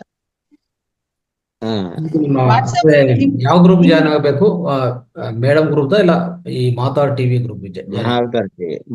ಓಕೆ. ಅವಾಗ ಏನಂದ್ರೆ ಅಶ್ವಿನಿ ಮೇಡಮ್ ಅವ್ರ ನಂಬರ್ ನೋಟ್ ಮಾಡ್ಕೊಂಡು ಜಾಯಿನ್ ಮಾಡಿಸಿ. ನಂಬರ್ ಹೇಳ್ತೀರಾ ಸರ್? ಸರ್ ನಂಬರ್ ತಗೊಳ್ಳಿ. ಒಂದ್ ನಿಮಿಷ ಹೇಳಿ ಮೇಡಮ್. 76 76 19 19 50 50 64 64 57. 6457. ನಿಮ್ಮ ಹೆಸರಾ ಮೇಡಮ್ ಅದು? ಅಶ್ವಿನಿ ಸರ್. ಇದೆ Ashwini. Okay okay madam, thank you. Okay ಇದು ವೈಟ್ ಫೀಲ್ಡ್ ಅಲ್ಲಿ ಎಲ್ಲೋ ನಿಮ್ಮ ಒಂದು ಸಂಸ್ಥೆ ಇದೆಯಾ ಮೇಡಮ್? ಹೌದು, ವೈಟ್ ಫೀಲ್ಡ್ ಅಲ್ಲಿ ಸೆಂಟರ್ ಇದೆ. ಚನ್ನಸಂದ್ರ ಮೇನ್ ರೋಡ್ ಅಲ್ಲಿ ನಮ್ದು ಧ್ಯಾನ ಕೇಂದ್ರ ಇದೆ. ಅಂದ್ರೆ ಚಿಕ್ಕ ತಿರುಪತಿ ರೋಡ್ ಹೋಗೋ ಹೌದು ಇದ್ರಲ್ಲ? ಅಲ್ಲಿ ಹೌದು. ಅಲ್ಲಿ ಯಾವಾಗ್ಲೂ ಓಪನ್ ಇರುತ್ತೆ ಸರ್? ಒಂದು ಅಲ್ಲಿ ಮೇಡಮ್ ಭಾನುವಾರ ಕ್ಲೋಸ್ ಇದೆ, ಮಿಕ್ಕಿದ ಎಲ್ಲಾ ದಿವಸ ಓಪನ್. ಪುಸ್ತಕಗಳೆಲ್ಲ ಇದೆಯಾ ನಿಮ್ಮ ಸಂಗ್ರಹ? ಪುಸ್ತಕಗಳಿದೆ, ಪಿರಮಿಡ್ಸ್ ಇದೆ, ಧ್ಯಾನ ಮಾಡ್ಕೋಬಹುದು ಅಲ್ಲಿ, ಎಲ್ಲ ವಸತಿಗಳಿದೆ. ಬರ್ತೀನಿ ಮೇಡಮ್, ಬರ್ತೀನಿ ಸರ್, ಬರ್ತೀನಿ. ಖಂಡಿತ ಬನ್ನಿ. Thank you sir. Right. Okay sir. Okay, thank you sir. Masters, ಇನ್ನು 2 ನಿಮಿಷಗಳ ಕಾಲಾವಕಾಶ ಇದೆ. ಯಾರಾದ್ರೂ ಹ್ಯಾಂಡ್ ರೈಸ್ ಮಾಡಿ. ಮೇಡಮ್, ನಂದೊಂದು ಪ್ರಶ್ನೆ. ಹೇಳಿ. ಕರ್ಮಗಳನ್ನ ಕಳ್ಕೊಳ್ಳೋದಿಕ್ಕೆ ನಾವು ಧ್ಯಾನ ಮಾಡ್ತೀವಿ, ಹಲವಾರು ರೀತಿಲಿ ನಾವು ಟೆಕ್ನಿಕ್ಸ್ ಎಲ್ಲ ಮಾಡ್ತೀವಿ. ಬಟ್ ಆದ್ರೆ ಹಿಪ್ನೋಟಿಸಮ್ ಅಂತ ಒಂದು ಟೆಕ್ನಿಕ್ ಇದೆಯಲ್ಲ ಮೇಡಮ್, ಅದರಿಂದಲೂ ಕೂಡ ಈ ಕರ್ಮವನ್ನ ಕಳ್ಕೋಬೋದಾ ಮೇಡಮ್? ಮೇಡಮ್, ಹಿಪ್ನೋಟಿಸಮ್ ಬಗ್ಗೆ ನಂಗೆ ಐಡಿಯಾ ಇಲ್ಲ. ಬಟ್ ಯಾರಿಗೆ ಹಿಪ್ನೋಟಿಸಮ್ ಬಗ್ಗೆ ಐಡಿಯಾ ಇದೆ ನೀವು ಅವ್ರಿಗೆ ಕೇಳಿದ್ರೆ ಅದಕ್ಕೆ ಪರ್ಫೆಕ್ಟ್ ಆನ್ಸರ್ ಕೊಡ್ತಾರೆ. Okay madam. Okay, okay okay, thank you. Okay okay sir. Masters ಯಾರು ಹ್ಯಾಂಡ್ ರೈಸ್ ಇಲ್ಲ, ಎಲ್ಲರ ಪ್ರಶ್ನೆಗೆ ಉತ್ತರ ಸಿಕ್ಕಿದೆ ಅಂತ ಭಾವಿಸ್ತಾ. Okay, thank you madam. Thank you so much. Hypnotise ಮಾಡಿದ್ರೆ ಏನಾಗತ್ತಂದ್ರೆ ನಮ್ಮ ಉಪಚೇತನ ಮನಸ್ಸು, ಉಪಪ್ರಜ್ಞಾ ಮನಸ್ಸಿಗೆ ಸೇರ್ಬೋದು. ಅಲ್ಲಿ ನೋಡ್ಬೋದು ಅಷ್ಟೇ. ಅಂದ್ರೆ ಅಲ್ಲಿ ಏನಂದ್ರೆ ಆ ಉಪಚೇತನ ಮನಸ್ಸಲ್ಲಿ, ಉಪಪ್ರಜ್ಞಾ ಮನಸ್ಸಲ್ಲಿ ಸ್ವಲ್ಪ ಅನುಭವಿಸೋ ತರ ಮಾಡ್ತಾರೆ. ಅಂದ್ರೆ ಯಾವುದೇ ನಾವು ಹಿಂದಿನ ಜನ್ಮ ಕರ್ಮಗಳು ಯಾವ್ದಾದ್ರೆ ಈ ಪಾಸ್ಟ್ ಲೈಫ್ ರೆಗ್ರೆಷನ್ ಥೆರಪಿ ಅಂತ ಇದೆ ನೋಡಿ. ಪಾಸ್ಟ್ ಲೈಫ್ ರೆಗ್ರೆಷನ್ ಥೆರಪಿಲಿ ಹಾಗೆ ಮಾಡೋದು. ಅಂದ್ರೆ ಅವರು ಕರ್ಕೊಂಡು ಹೋಗೋದು ಉಪಪ್ರಜ್ಞಾ ಮನಸ್ಸು ಲೆವೆಲ್ ಕರ್ಕೊಂಡು ಹೋಗ್ತಾರೆ. ಸೊ ಅದು ನಿಧಾನವಾಗಿ ಇನ್ಸ್ಟ್ರಕ್ಷನ್ ಕೊಡ್ತಾ ಕೊಡ್ತಾ ಅಲ್ಲಿ ಕರ್ಕೊಂಡು ಹೋಗ್ತಾರೆ. ಅಲ್ಲಿ ಏನಾದ್ರೂ ನಿಮ್ಗೆ ಆ ಅನಿಸಿಕೆ ಸ್ವಲ್ಪ ಏನಾದ್ರು ಅನಿಸಿಕೆ ಬಂದ್ರೆ ಅದನ್ನ ಅನುಭವಿಸಿ ಅಂತ ಹೇಳ್ತಾರೆ. ಸ್ವಲ್ಪ ಆ ಥರ ಏನಂದ್ರೆ ಅಲ್ಲಿ ಸ್ವಲ್ಪ ಜನ ಅಲಿತಾರೆ, ಸ್ವಲ್ಪ ಜನ ಭಯದಿಂದ ಇವೆಲ್ಲ ಎಲ್ಲ ಅನಿಸಿಕೆಲ್ಲ ಅಲ್ಲಿ ಆಗತ್ತೆ. ಆದ್ರೆ ಪೂರ್ತಿ ಕರ್ಮ ಕಲ್ಸ್ಕೊಳಕ್ ಆಗಲ್ಲ, ಸ್ವಲ್ಪ ಮಟ್ಟಕ್ಕೆ ಆಗ್ಬೋದು ಅಷ್ಟೇ. ಯಾಕಂದ್ರೆ ಪ್ರತಿಯೊಂದು ದಿವಸ ನಿಮ್ಗೆ ಯಾರೋ ಪಕ್ಕದಲ್ಲಿದ್ದು ಆ ಲೆವೆಲ್ ಕರ್ಕೊಂಡು ಹೋಗ್ಬೇಕಂದ್ರೆ ಸಾಧ್ಯವಾಗಲ್ವಲ್ಲ. ಅದಕ್ಕೋಸ್ಕರ ಒಳ್ಳೆ ಅದ್ಭುತವಾದ ಸೆಲ್ಫ್ ಹೀಲಿಂಗ್ ಟೆಕ್ನಿಕ್ ಅಂದ್ರೆ ಧ್ಯಾನ. ಸೆಲ್ಫ್ ಹೀಲಿಂಗ್ ಟೆಕ್ನಿಕ್ ಅಂತ ಅಂದ್ರೆ ಈ ಧ್ಯಾನದ ಮಿಂಚಿ ಇನ್ಯಾವುದಿಲ್ಲ. ಇಲ್ಲಿ ಏನಾಗುತ್ತಂದ್ರೆ ನಾವು ಮಾಡ್ಕೊಡೋದು, ನಾವೇ ಆ ಸ್ಥಿತಿಗೆ ಹೋಗೋದು. ನೋಡಿ, ಧ್ಯಾನದಲ್ಲಿ ಅವ್ರ ಉಪಪ್ರಜ್ಞಾ ಮನಸ್ಸು ಇನ್ನೊಬ್ರು ಕರ್ಕೊಂಡು ಹೋಗ್ಬೇಕು, ಇನ್ಸ್ಟ್ರಕ್ಷನ್ ಕೊಡ್ತಾ ಕೊಡ್ತಾ ಅಲ್ಲಿ ಕರ್ಕೊಂಡು ಹೋಗ್ಬೇಕು. ಇದೇ ನಾವು ಧ್ಯಾನದಲ್ಲಿ ಕೂತ್ಕೊಂಡ್ರೆ, ಆಳವಾದ ಧ್ಯಾನಕ್ಕೆ ಹೋದ್ರೆ, ಆ ಸ್ಥಿತಿಗೆ ಹೋದ್ರೆ ಏನಾಗುತ್ತೆ, ನಾವು ಉಪಪ್ರಜ್ಞಾ ಮನಸ್ಸನ್ನು ಟಚ್ ಮಾಡ್ತೀವಿ. ಸೊ ಅವಾಗ ಆ ಶಕ್ತಿಯಿಂದ ಅಂದ್ರೆ ಅಲ್ಲಿ ಅಷ್ಟು ಡೀಪ್ ಮೆಡಿಟೇಷನ್ ಹೋಗುವಾಗ ಉಪಪ್ರಜ್ಞಾ ಮನಸ್ಸು ಖಂಡಿತವಾಗಿ ಟಚ್ ಮಾಡ್ತೀವಿ. ಯಾವುದೇ ತೊಂದರೆಗಳಿದ್ರು ನಾವು ಆ ಉಪಪ್ರಜ್ಞಾ ಮನಸ್ಸನ್ನು ಉತ್ತೇಜಿತ ಮಾಡ್ಕೊಂತೀವಿ. ಸೊ ಖಂಡಿತವಾಗಿ ಕರ್ಮಗಳೆಲ್ಲ ತೊಲಗಿಸ್ಬೋದು. ಕರ್ಮಗಳು ತೊಲಗಿಸ್ಕೊಳ್ಳೋದು ಅಂದ್ರೆ ಅಷ್ಟೇ, ನಾವು ಯಾವಾಗ ನಮ್ಮ ಬಗ್ಗೆ ನಮ್ಗೆ ಅರಿವು ಬರುತ್ತೋ ಅದೇ ಆ ಜ್ಞಾನ ಅಂತೀವಲ್ಲ, ಜ್ಞಾನಾಗ್ನಿ ದಗ್ಧ ಕರ್ಮ ಅಂತ ಹೇಳ್ತೀವಲ್ಲ. ಅಂದ್ರೆ ಈ ಜ್ಞಾನ ಅನ್ನೋದು ಅಂದ್ರೆ ನಮ್ಮ ಬಗ್ಗೆ ನಮ್ಗೆ ಪೂರ್ತಿ ಜ್ಞಾನ ಅರಿವು ಯಾವಾಗ ಬರುತ್ತೋ ಅದರಿಂದನೇ ಎಲ್ಲಾ ಕರ್ಮಗಳು ದಗ್ಧವಾಗತ್ತೆ ಅಂತ ಹೇಳ್ತಾರೆ. ಸೊ ಅದು ಸಾಧ್ಯವಾಗೋದು ಧ್ಯಾನದಿಂದ ಖಂಡಿತವಾಗಿ ಸಾಧ್ಯವಾಗುತ್ತೆ. ಸೊ ಹಿಪ್ನೋಟೈಸಮ್ ಆಗೋದು ಇನ್ನೊಂದಿಂದ ಸಾಧ್ಯವಾಗುತ್ತೆ ಅಂತ ಗ್ಯಾರಂಟಿ ಇಲ್ಲ. Yes. Okay sir, thank you sir. Ashwini madam, sir ಹೇಳ್ದಂಗೆ ಈಗ ನಂಗೆ ಜ್ಞಾಪಕ ಬಂತು. ಅವ್ರು ಹೇಳಿದ್ರು ಬೇರೆಯವ್ರ ಮುಖಾಂತರ ಈ ಹಿಪ್ನೋಟಿಸಮ್ ಅಲ್ಲಿ ಅವ್ರು ಕರ್ಕೊಂಡು ಹೋಗ್ತಾರೆ ಅಂತೆ. ಪಾಸ್ಟ್ ಲೈಫ್ ರಿಗ್ರೆಷನ್ ಧ್ಯಾನದಲ್ಲೂ ಇದೆ. ಆದ್ರೆ ನಿಮಗೆ ಅದು ತೋರಿಸಿದಾಗ ಹಿಂದಿನ ಜನ್ಮ ಆಗಿರ್ಬೋದು, ಪಾಸ್ಟ್ ಲೈಫ್ ಅಲ್ಲಿ ನೀವು ಮಾಡಿರೋ ತಪ್ಪುಗಳಾಗಿರ್ಬೋದು, ಹೇಗೆ ಕರ್ಮ ಕ್ಲಿಯರ್ ಆಗುತ್ತೆ ಈ ಒಂದು ಹಿಪ್ನೋಟಿಸಮ್ ಅಲ್ಲೇ ಹೇಗಾಗುತ್ತೋ ಗೊತ್ತಿಲ್ಲ. ಆದ್ರೆ ಧ್ಯಾನದಲ್ಲಿ ಸಂಪೂರ್ಣವಾಗಿ ಆಗೋಕೆ ಸಾಧ್ಯತೆ ಇದೆ ನಿಮ್ಮ ಒಂದು ಅರಿವಿನಿಂದ, ಮತ್ತೆ ನೀವು ಕ್ಷಮಾಪಣೆ ಕೇಳೋದ್ರಿಂದ. ಯಾವಾಗ ನೀವು ಆ ತಪ್ಪುಗಳಿಗೆ ಅಜ್ಞಾನದಲ್ಲಿ ಮಾಡಿರುವ ತೊಂದರೆಗಳಿಗೆ ಕ್ಷಮಾಪಣೆ ಕೇಳ್ತಿರೋ, ಆವಾಗ ಬರ್ತಾ ಬರ್ತಾ ಬರ್ತಾ ನಿಧಾನಕ್ಕೆ ಧ್ಯಾನದಲ್ಲಿ ಒಂದು 40 ದಿನ ಸಾಧನೆ ಮಾಡ್ತಾ ಕ್ಷಮಾಪಣೆ ಕೇಳಿದಾಗ ಆ ಪರಿಸ್ಥಿತಿಯಿಂದ, ಆ ಕರ್ಮದಿಂದ ಹೊರಗೆ ಬರಕ್ಕೆ ಸಾಧ್ಯ ಆಗುತ್ತೆ. ಜೊತೆಗೆ ನಿಮಗೆ ಒಂದು ಸ್ವೀಕಾರ ಸ್ಥಿತಿ, ಆ ಒಂದು ಜ್ಞಾನ ತಿಳ್ಕೊಂಡಾಗ ಅದು ಬೇಗ ಹೊರಗೆ ಬರುತ್ತೆ. ಇದನ್ನ ಸಾಕಷ್ಟು ನಮ್ಗೆ ಸ್ಪಿರಿಚುವಲ್ ಒಂದು ಸರ್ ಪ್ರೇಮ್ನಾಥ್ ಸರ್ ತುಂಬಾ ವರ್ಕ್ಶಾಪ್ ಮಾಡಿಸ್ತಾರೆ. ಆಸ್ಟ್ರಲ್ ವರ್ಕ್ಶಾಪ್, ಈ ರೀತಿ ಒಂದು 9 ಗಂಟೆಗಳ ಕಾಲ ಧ್ಯಾನ ಆ ರೀತಿ ಮಾಡಿಸಿದಾಗ ಅವಾಗ ಅದು ಸಂಪೂರ್ಣವಾಗಿ ಕ್ಲಿಯರ್ ಆಗುತ್ತೆ. ಅಲ್ಲಿ ಯಾರ ಹೆಲ್ಪ್ ಇಲ್ಲ, ನಿಮ್ಮನ್ನ ನೀವೇ ಹೀಲ್ ಮಾಡ್ಕೊಳಕ್ಕೆ ಇದು ಒಂದು ಮಾರ್ಗ. Okay madam. Okay, thank you so much madam. Thank you. Deepa madam ಮಾತಾಡಿ. ನಮಸ್ತೆ ಗುರುಜಿ. ನಮಸ್ತೆ ಮೇಡಮ್. ನಂದು ಒಂದು ಕ್ವಶನ್ ಇದೆ ಮೇಡಮ್. ಫಸ್ಟ್ ಈಗ ನೀವು ಕೃಷ್ಣನ್ ಬಗ್ಗೆ ಹೇಳಿದ್ರಿ, ನಾವೆಲ್ಲ ಕೃಷ್ಣನ ಹಾಗೆ ಇರ್ಬೇಕು, ಕೃಷ್ಣನ್ ತರ ಕೆಲಸ ಮಾಡ್ಬೇಕು, ಮತ್ತೆ ಕರ್ಮದಿಂದ ಅಕರ್ಮದ ಕಡೆಗೆ ನಾವು ಹೋಗ್ಬೇಕು. ಈ ಎಲ್ಲ ನಮ್ಮ ಕರ್ಮಗಳು ಜಾಸ್ತಿ ಆಗ್ಲಿಕ್ಕೆ ಕಾರಣ ನಮ್ಮ ನೋವು, ಸಂಕಟ ಮತ್ತೆ ನಮ್ಮ ಆಸೆಗಳೇ. ಅದನ್ನೆಲ್ಲ ಕಡಿಮೆ ಮಾಡ್ಕೋಬೇಕಾದ್ರೆ ನಾವೆಲ್ಲ ಅಕರ್ಮದ ಕಡೆಗೆ ಅವನ್ನೆಲ್ಲ ಬಿಡ್ಬೇಕು ಅಂತ ಹೇಳಿದ್ರಿ ಮೇಡಮ್. ಈಗ ಹಿರಿಯರೆಲ್ಲ ಹೇಳ್ತಾರಲ್ಲ, ನಾವ್ ಎಷ್ಟು ಒಳ್ಳೇದನ್ನ ಯೋಚನೆ ಮಾಡ್ತೀವಲ್ಲ ಅಷ್ಟೇ ಕೆಟ್ಟದನ್ನು ಯೋಚನೆ ಮಾಡ್ಬೇಕು ಅಂತ ಹೇಳ್ತಾರಲ್ಲ ಮೇಡಮ್, ಅದು ನಿಜಾನಾ? ಅದಕ್ಕೆ ಏನು ಆನ್ಸರ್ ಮೇಡಮ್? ಮೇಡಮ್, ಕೆಟ್ಟದ್ ಯೋಚನೆ ಮಾಡ್ಬೇಕಂತ ಯಾರು ಹೇಳಿಲ್ಲಲ್ಲ ಮೇಡಮ್. ಇಲ್ಲ, ಕೆಲವ್ರು ಹೇಳ್ತಾರೆ ಮೇಡಮ್, ಒಳ್ಳೇದ್ ಎಷ್ಟು ಯೋಚನೆ ಮಾಡ್ತೀವಿ ಅಷ್ಟೇ ಕೆಟ್ಟದ್ ಯೋಚನೆ ಮಾಡಿ ಅಂತಾನು ಹೇಳ್ತಾರಲ್ಲ ಮೇಡಮ್. ಇಲ್ಲ ಮೇಡಮ್, ಯಾರು ಒಳ್ಳೇದನ್ನ ಯೋಚನೆ ಮಾಡಿ ಒಳ್ಳೇದನ್ನು ಪಡಿತೀರಿ ಅಂತ ಹೇಳ್ತಾರೆ. ಕೆಟ್ಟ ಆಲೋಚನೆ ಮಾಡಿ ಅಂತ ಯಾರು ಹೇಳಲ್ಲ ಮೇಡಮ್.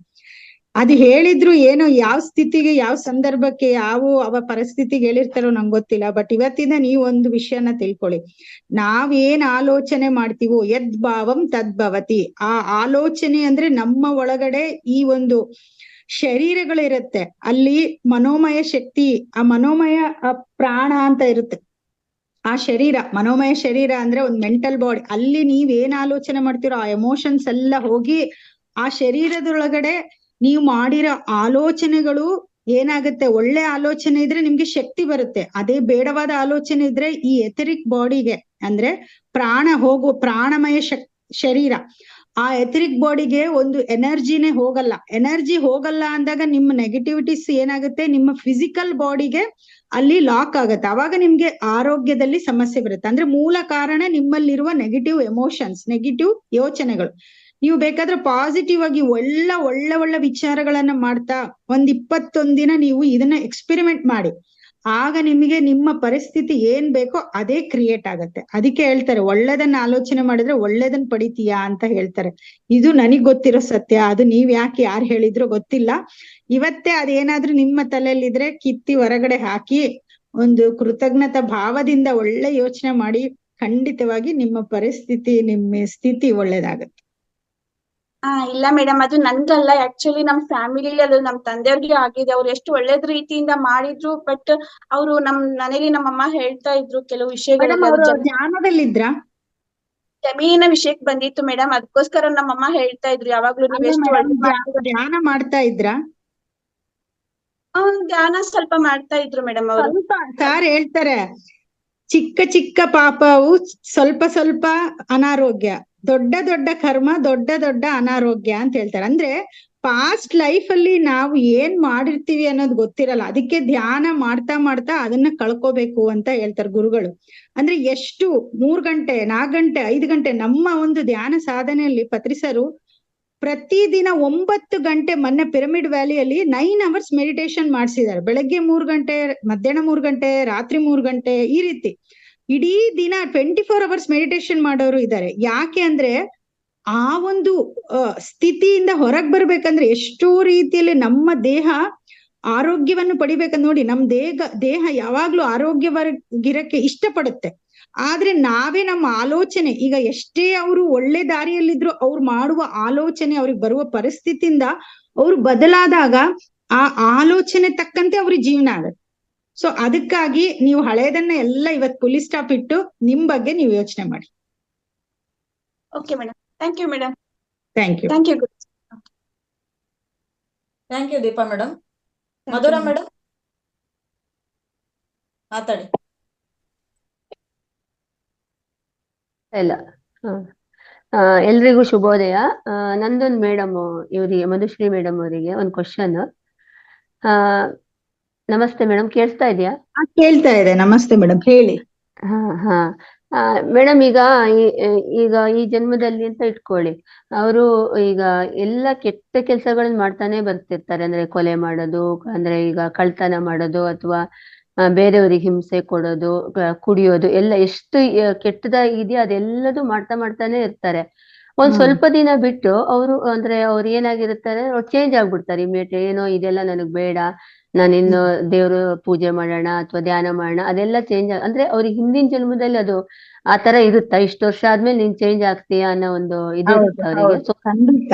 ಎಲ್ಲ ಕಾರ್ಯ ಕಾರಣ ಸಂಬಂಧ ಅಂದ್ರೆ ಈ ರೀತಿ ಇದ್ದು ನಾನು ಈ ರೀತಿ ಲೈಫ್ ನ ಡಿಸೈನ್ ಮಾಡ್ಕೊಂಡು ಇದನ್ನೆಲ್ಲ ಎಕ್ಸ್ಪೀರಿಯನ್ಸ್ ಮಾಡಿ ನಂತರ ನಾನ್ ಧ್ಯಾನಕ್ಕೆ ಬರ್ಬೇಕು ಅಂತ ಅವರೇ ಕೇಳ್ಕೊಂಡ್ ಬಂದಿರ್ತಾರೆ. ಅಂದ್ರೆ ಆ ಎಕ್ಸ್ಪೀರಿಯನ್ಸ್ ಅಲ್ಲಿ ಅವ್ರಿಗೆ ಏನ್ ಅನುಭವ ಆಗ್ಬೇಕು ಅಂತ ಅವ್ರು ಕೇಳಿರ್ತಾರೆ, ಒಂದಾಗಿರ್ಬೋದು.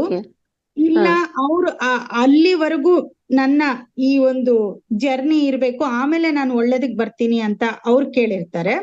ಸೊ ಈ ರೀತಿ ಅವ್ರ ಕರ್ಮಗಳು ಇಲ್ಲ ಅಂದ್ರೆ ಇನ್ನೂ ಒಂದ್ ಏನಾಗಿರುತ್ತಂದ್ರೆ ಅವ್ರು ಮಾಡಿರೋ ಹಿಂದಿನ ಏನು ಒಂದು ಮಾರ್ಗ ಇರುತ್ತಲ್ಲ, ಅಲ್ಲಿವರೆಗೂ ಅದನ್ನ ತಗೊಂಡ್ ಬಂದಿರುತ್ತೆ. ಮತ್ತೆ ಒಳ್ಳೆಯದು ಆಗ್ಬೇಕು ಅಂತ ಅವ್ರಿಗೆ ಆ ವರ್ಷದಿಂದ ಅದು ಡಿಸೈನ್ ಆಗಿರುತ್ತೆ. ಸೊ ಇದು ಅವರು ಪಾಸ್ಟ್ ಲೈಫ್ ಹೇಗಿತ್ತು ಅನ್ನೋದ್ರ ಮೇಲೆ ಡಿಪೆಂಡ್ ಆಗತ್ತೆ.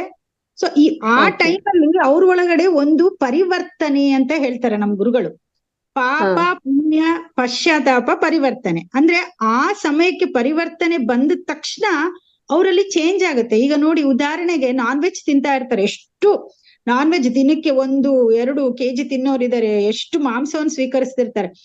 ಆ ಕ್ಷಣ ಯಾವಾಗ ಗುರುಗಳು ಹೇಳ್ತಾರೋ ನಾನ್ ಗೊತ್ತಿಲ್ದೆ ತಪ್ಪು ಮಾಡಿದೀನಿ, ನನ್ನಿಂದ ತಪ್ಪಾಗಿದೆ, ನಾನೀಗ ಬದ್ಲಾಗ್ಬೇಕು ಅಂದ ತಕ್ಷಣ ಅವ್ರ 90% ಕರ್ಮ ಡಿಲೀಟ್ ಆಗೋಗುತ್ತಂತೆ ಗುರುಗಳು ಹೇಳ್ತಾರೆ. ಯಾಕಂದ್ರೆ ಜ್ಞಾನ ಇಲ್ದೆ ಮಾಡಿದ ತಪ್ಪಿಗೆ ತಪ್ಪಲ್ಲ, ಆದ್ರೆ ಜ್ಞಾನವನ್ನ ತಿಳ್ಕೊಂಡು ಅದನ್ನ ಅರ್ಥ ಮಾಡ್ಕೊಂಡು ಮತ್ತೆ ನೀನ್ ತಪ್ಪು ಮಾಡಿದ್ರೆ ನಿಜವಾಗ್ಲೂ ಅವನಿಗೆ ಶಿಕ್ಷೆ ಇದೆ ಅಂತ ಹೇಳ್ತಾರೆ. ಸೊ ಆ ರೀತಿ ಬದಲಾದ್ರೆ ಅವ್ರ ಪರಿಸ್ಥಿತಿ ಕೂಡ ಬದಲಾಗುತ್ತೆ.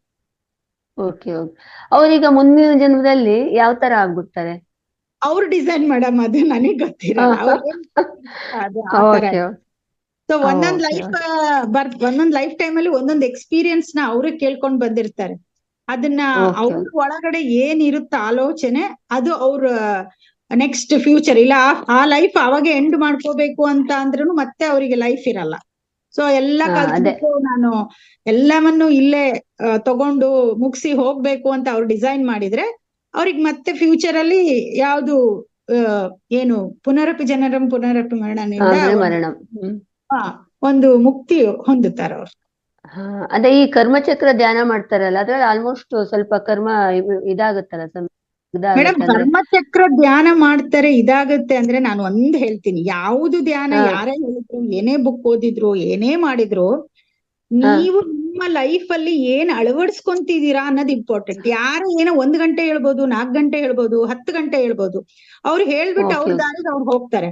ಆದ್ರೆ ನೀವು ಹೇಗಿರ್ತೀರಾ ಅಂದ್ರೆ ಒಂದ್ ಸ್ವಲ್ಪ ಹೊತ್ತು ನೀವು ಚೆನ್ನಾಗಿ ಕೇಳ್ದಾಗ ಅವತ್ತಿನ ದಿನ ಎಲ್ಲ ಅದೇ ತರ ನಾವ್ ಇದ್ಬಿಟ್ಟು ನೆಕ್ಸ್ಟ್ ದಿನನೇ ಮತ್ ಯಾರೋ ಬೈದ್ರು, ಯಾರೋ ರಿಲೇಶನ್ಶಿಪ್ ಅಲ್ಲಿ ಪ್ರಾಬ್ಲಮ್ ಆಯ್ತು, ಅವ್ನ್ ನನಗ್ ಹಿಂಗಂದ, ಇವ್ನ್ ನನಗಿಂದಂತ ನೀವೆಲ್ಲ ಆಲೋಚನೆ ಮಾಡ್ತಾ ಆ ಕೋಪ, ದ್ವೇಷ, ಆ ಒಂದು ಪಾಸ್ಟ್ ಟ್ರಾಮಾಸು, ಎಮೋಷನ್ಸ್ ನಿಮ್ ಒಳಗಡೆ ಇಟ್ಕೊಂಡು ನೀವು ಮತ್ತೆ ರಿಪೀಟ್ ಆದ್ರೆ ಕರ್ಮಚಕ್ರ ಧ್ಯಾನನು ಏನು ಉಪಯೋಗ ಇಲ್ಲ ಮೇಡಮ್.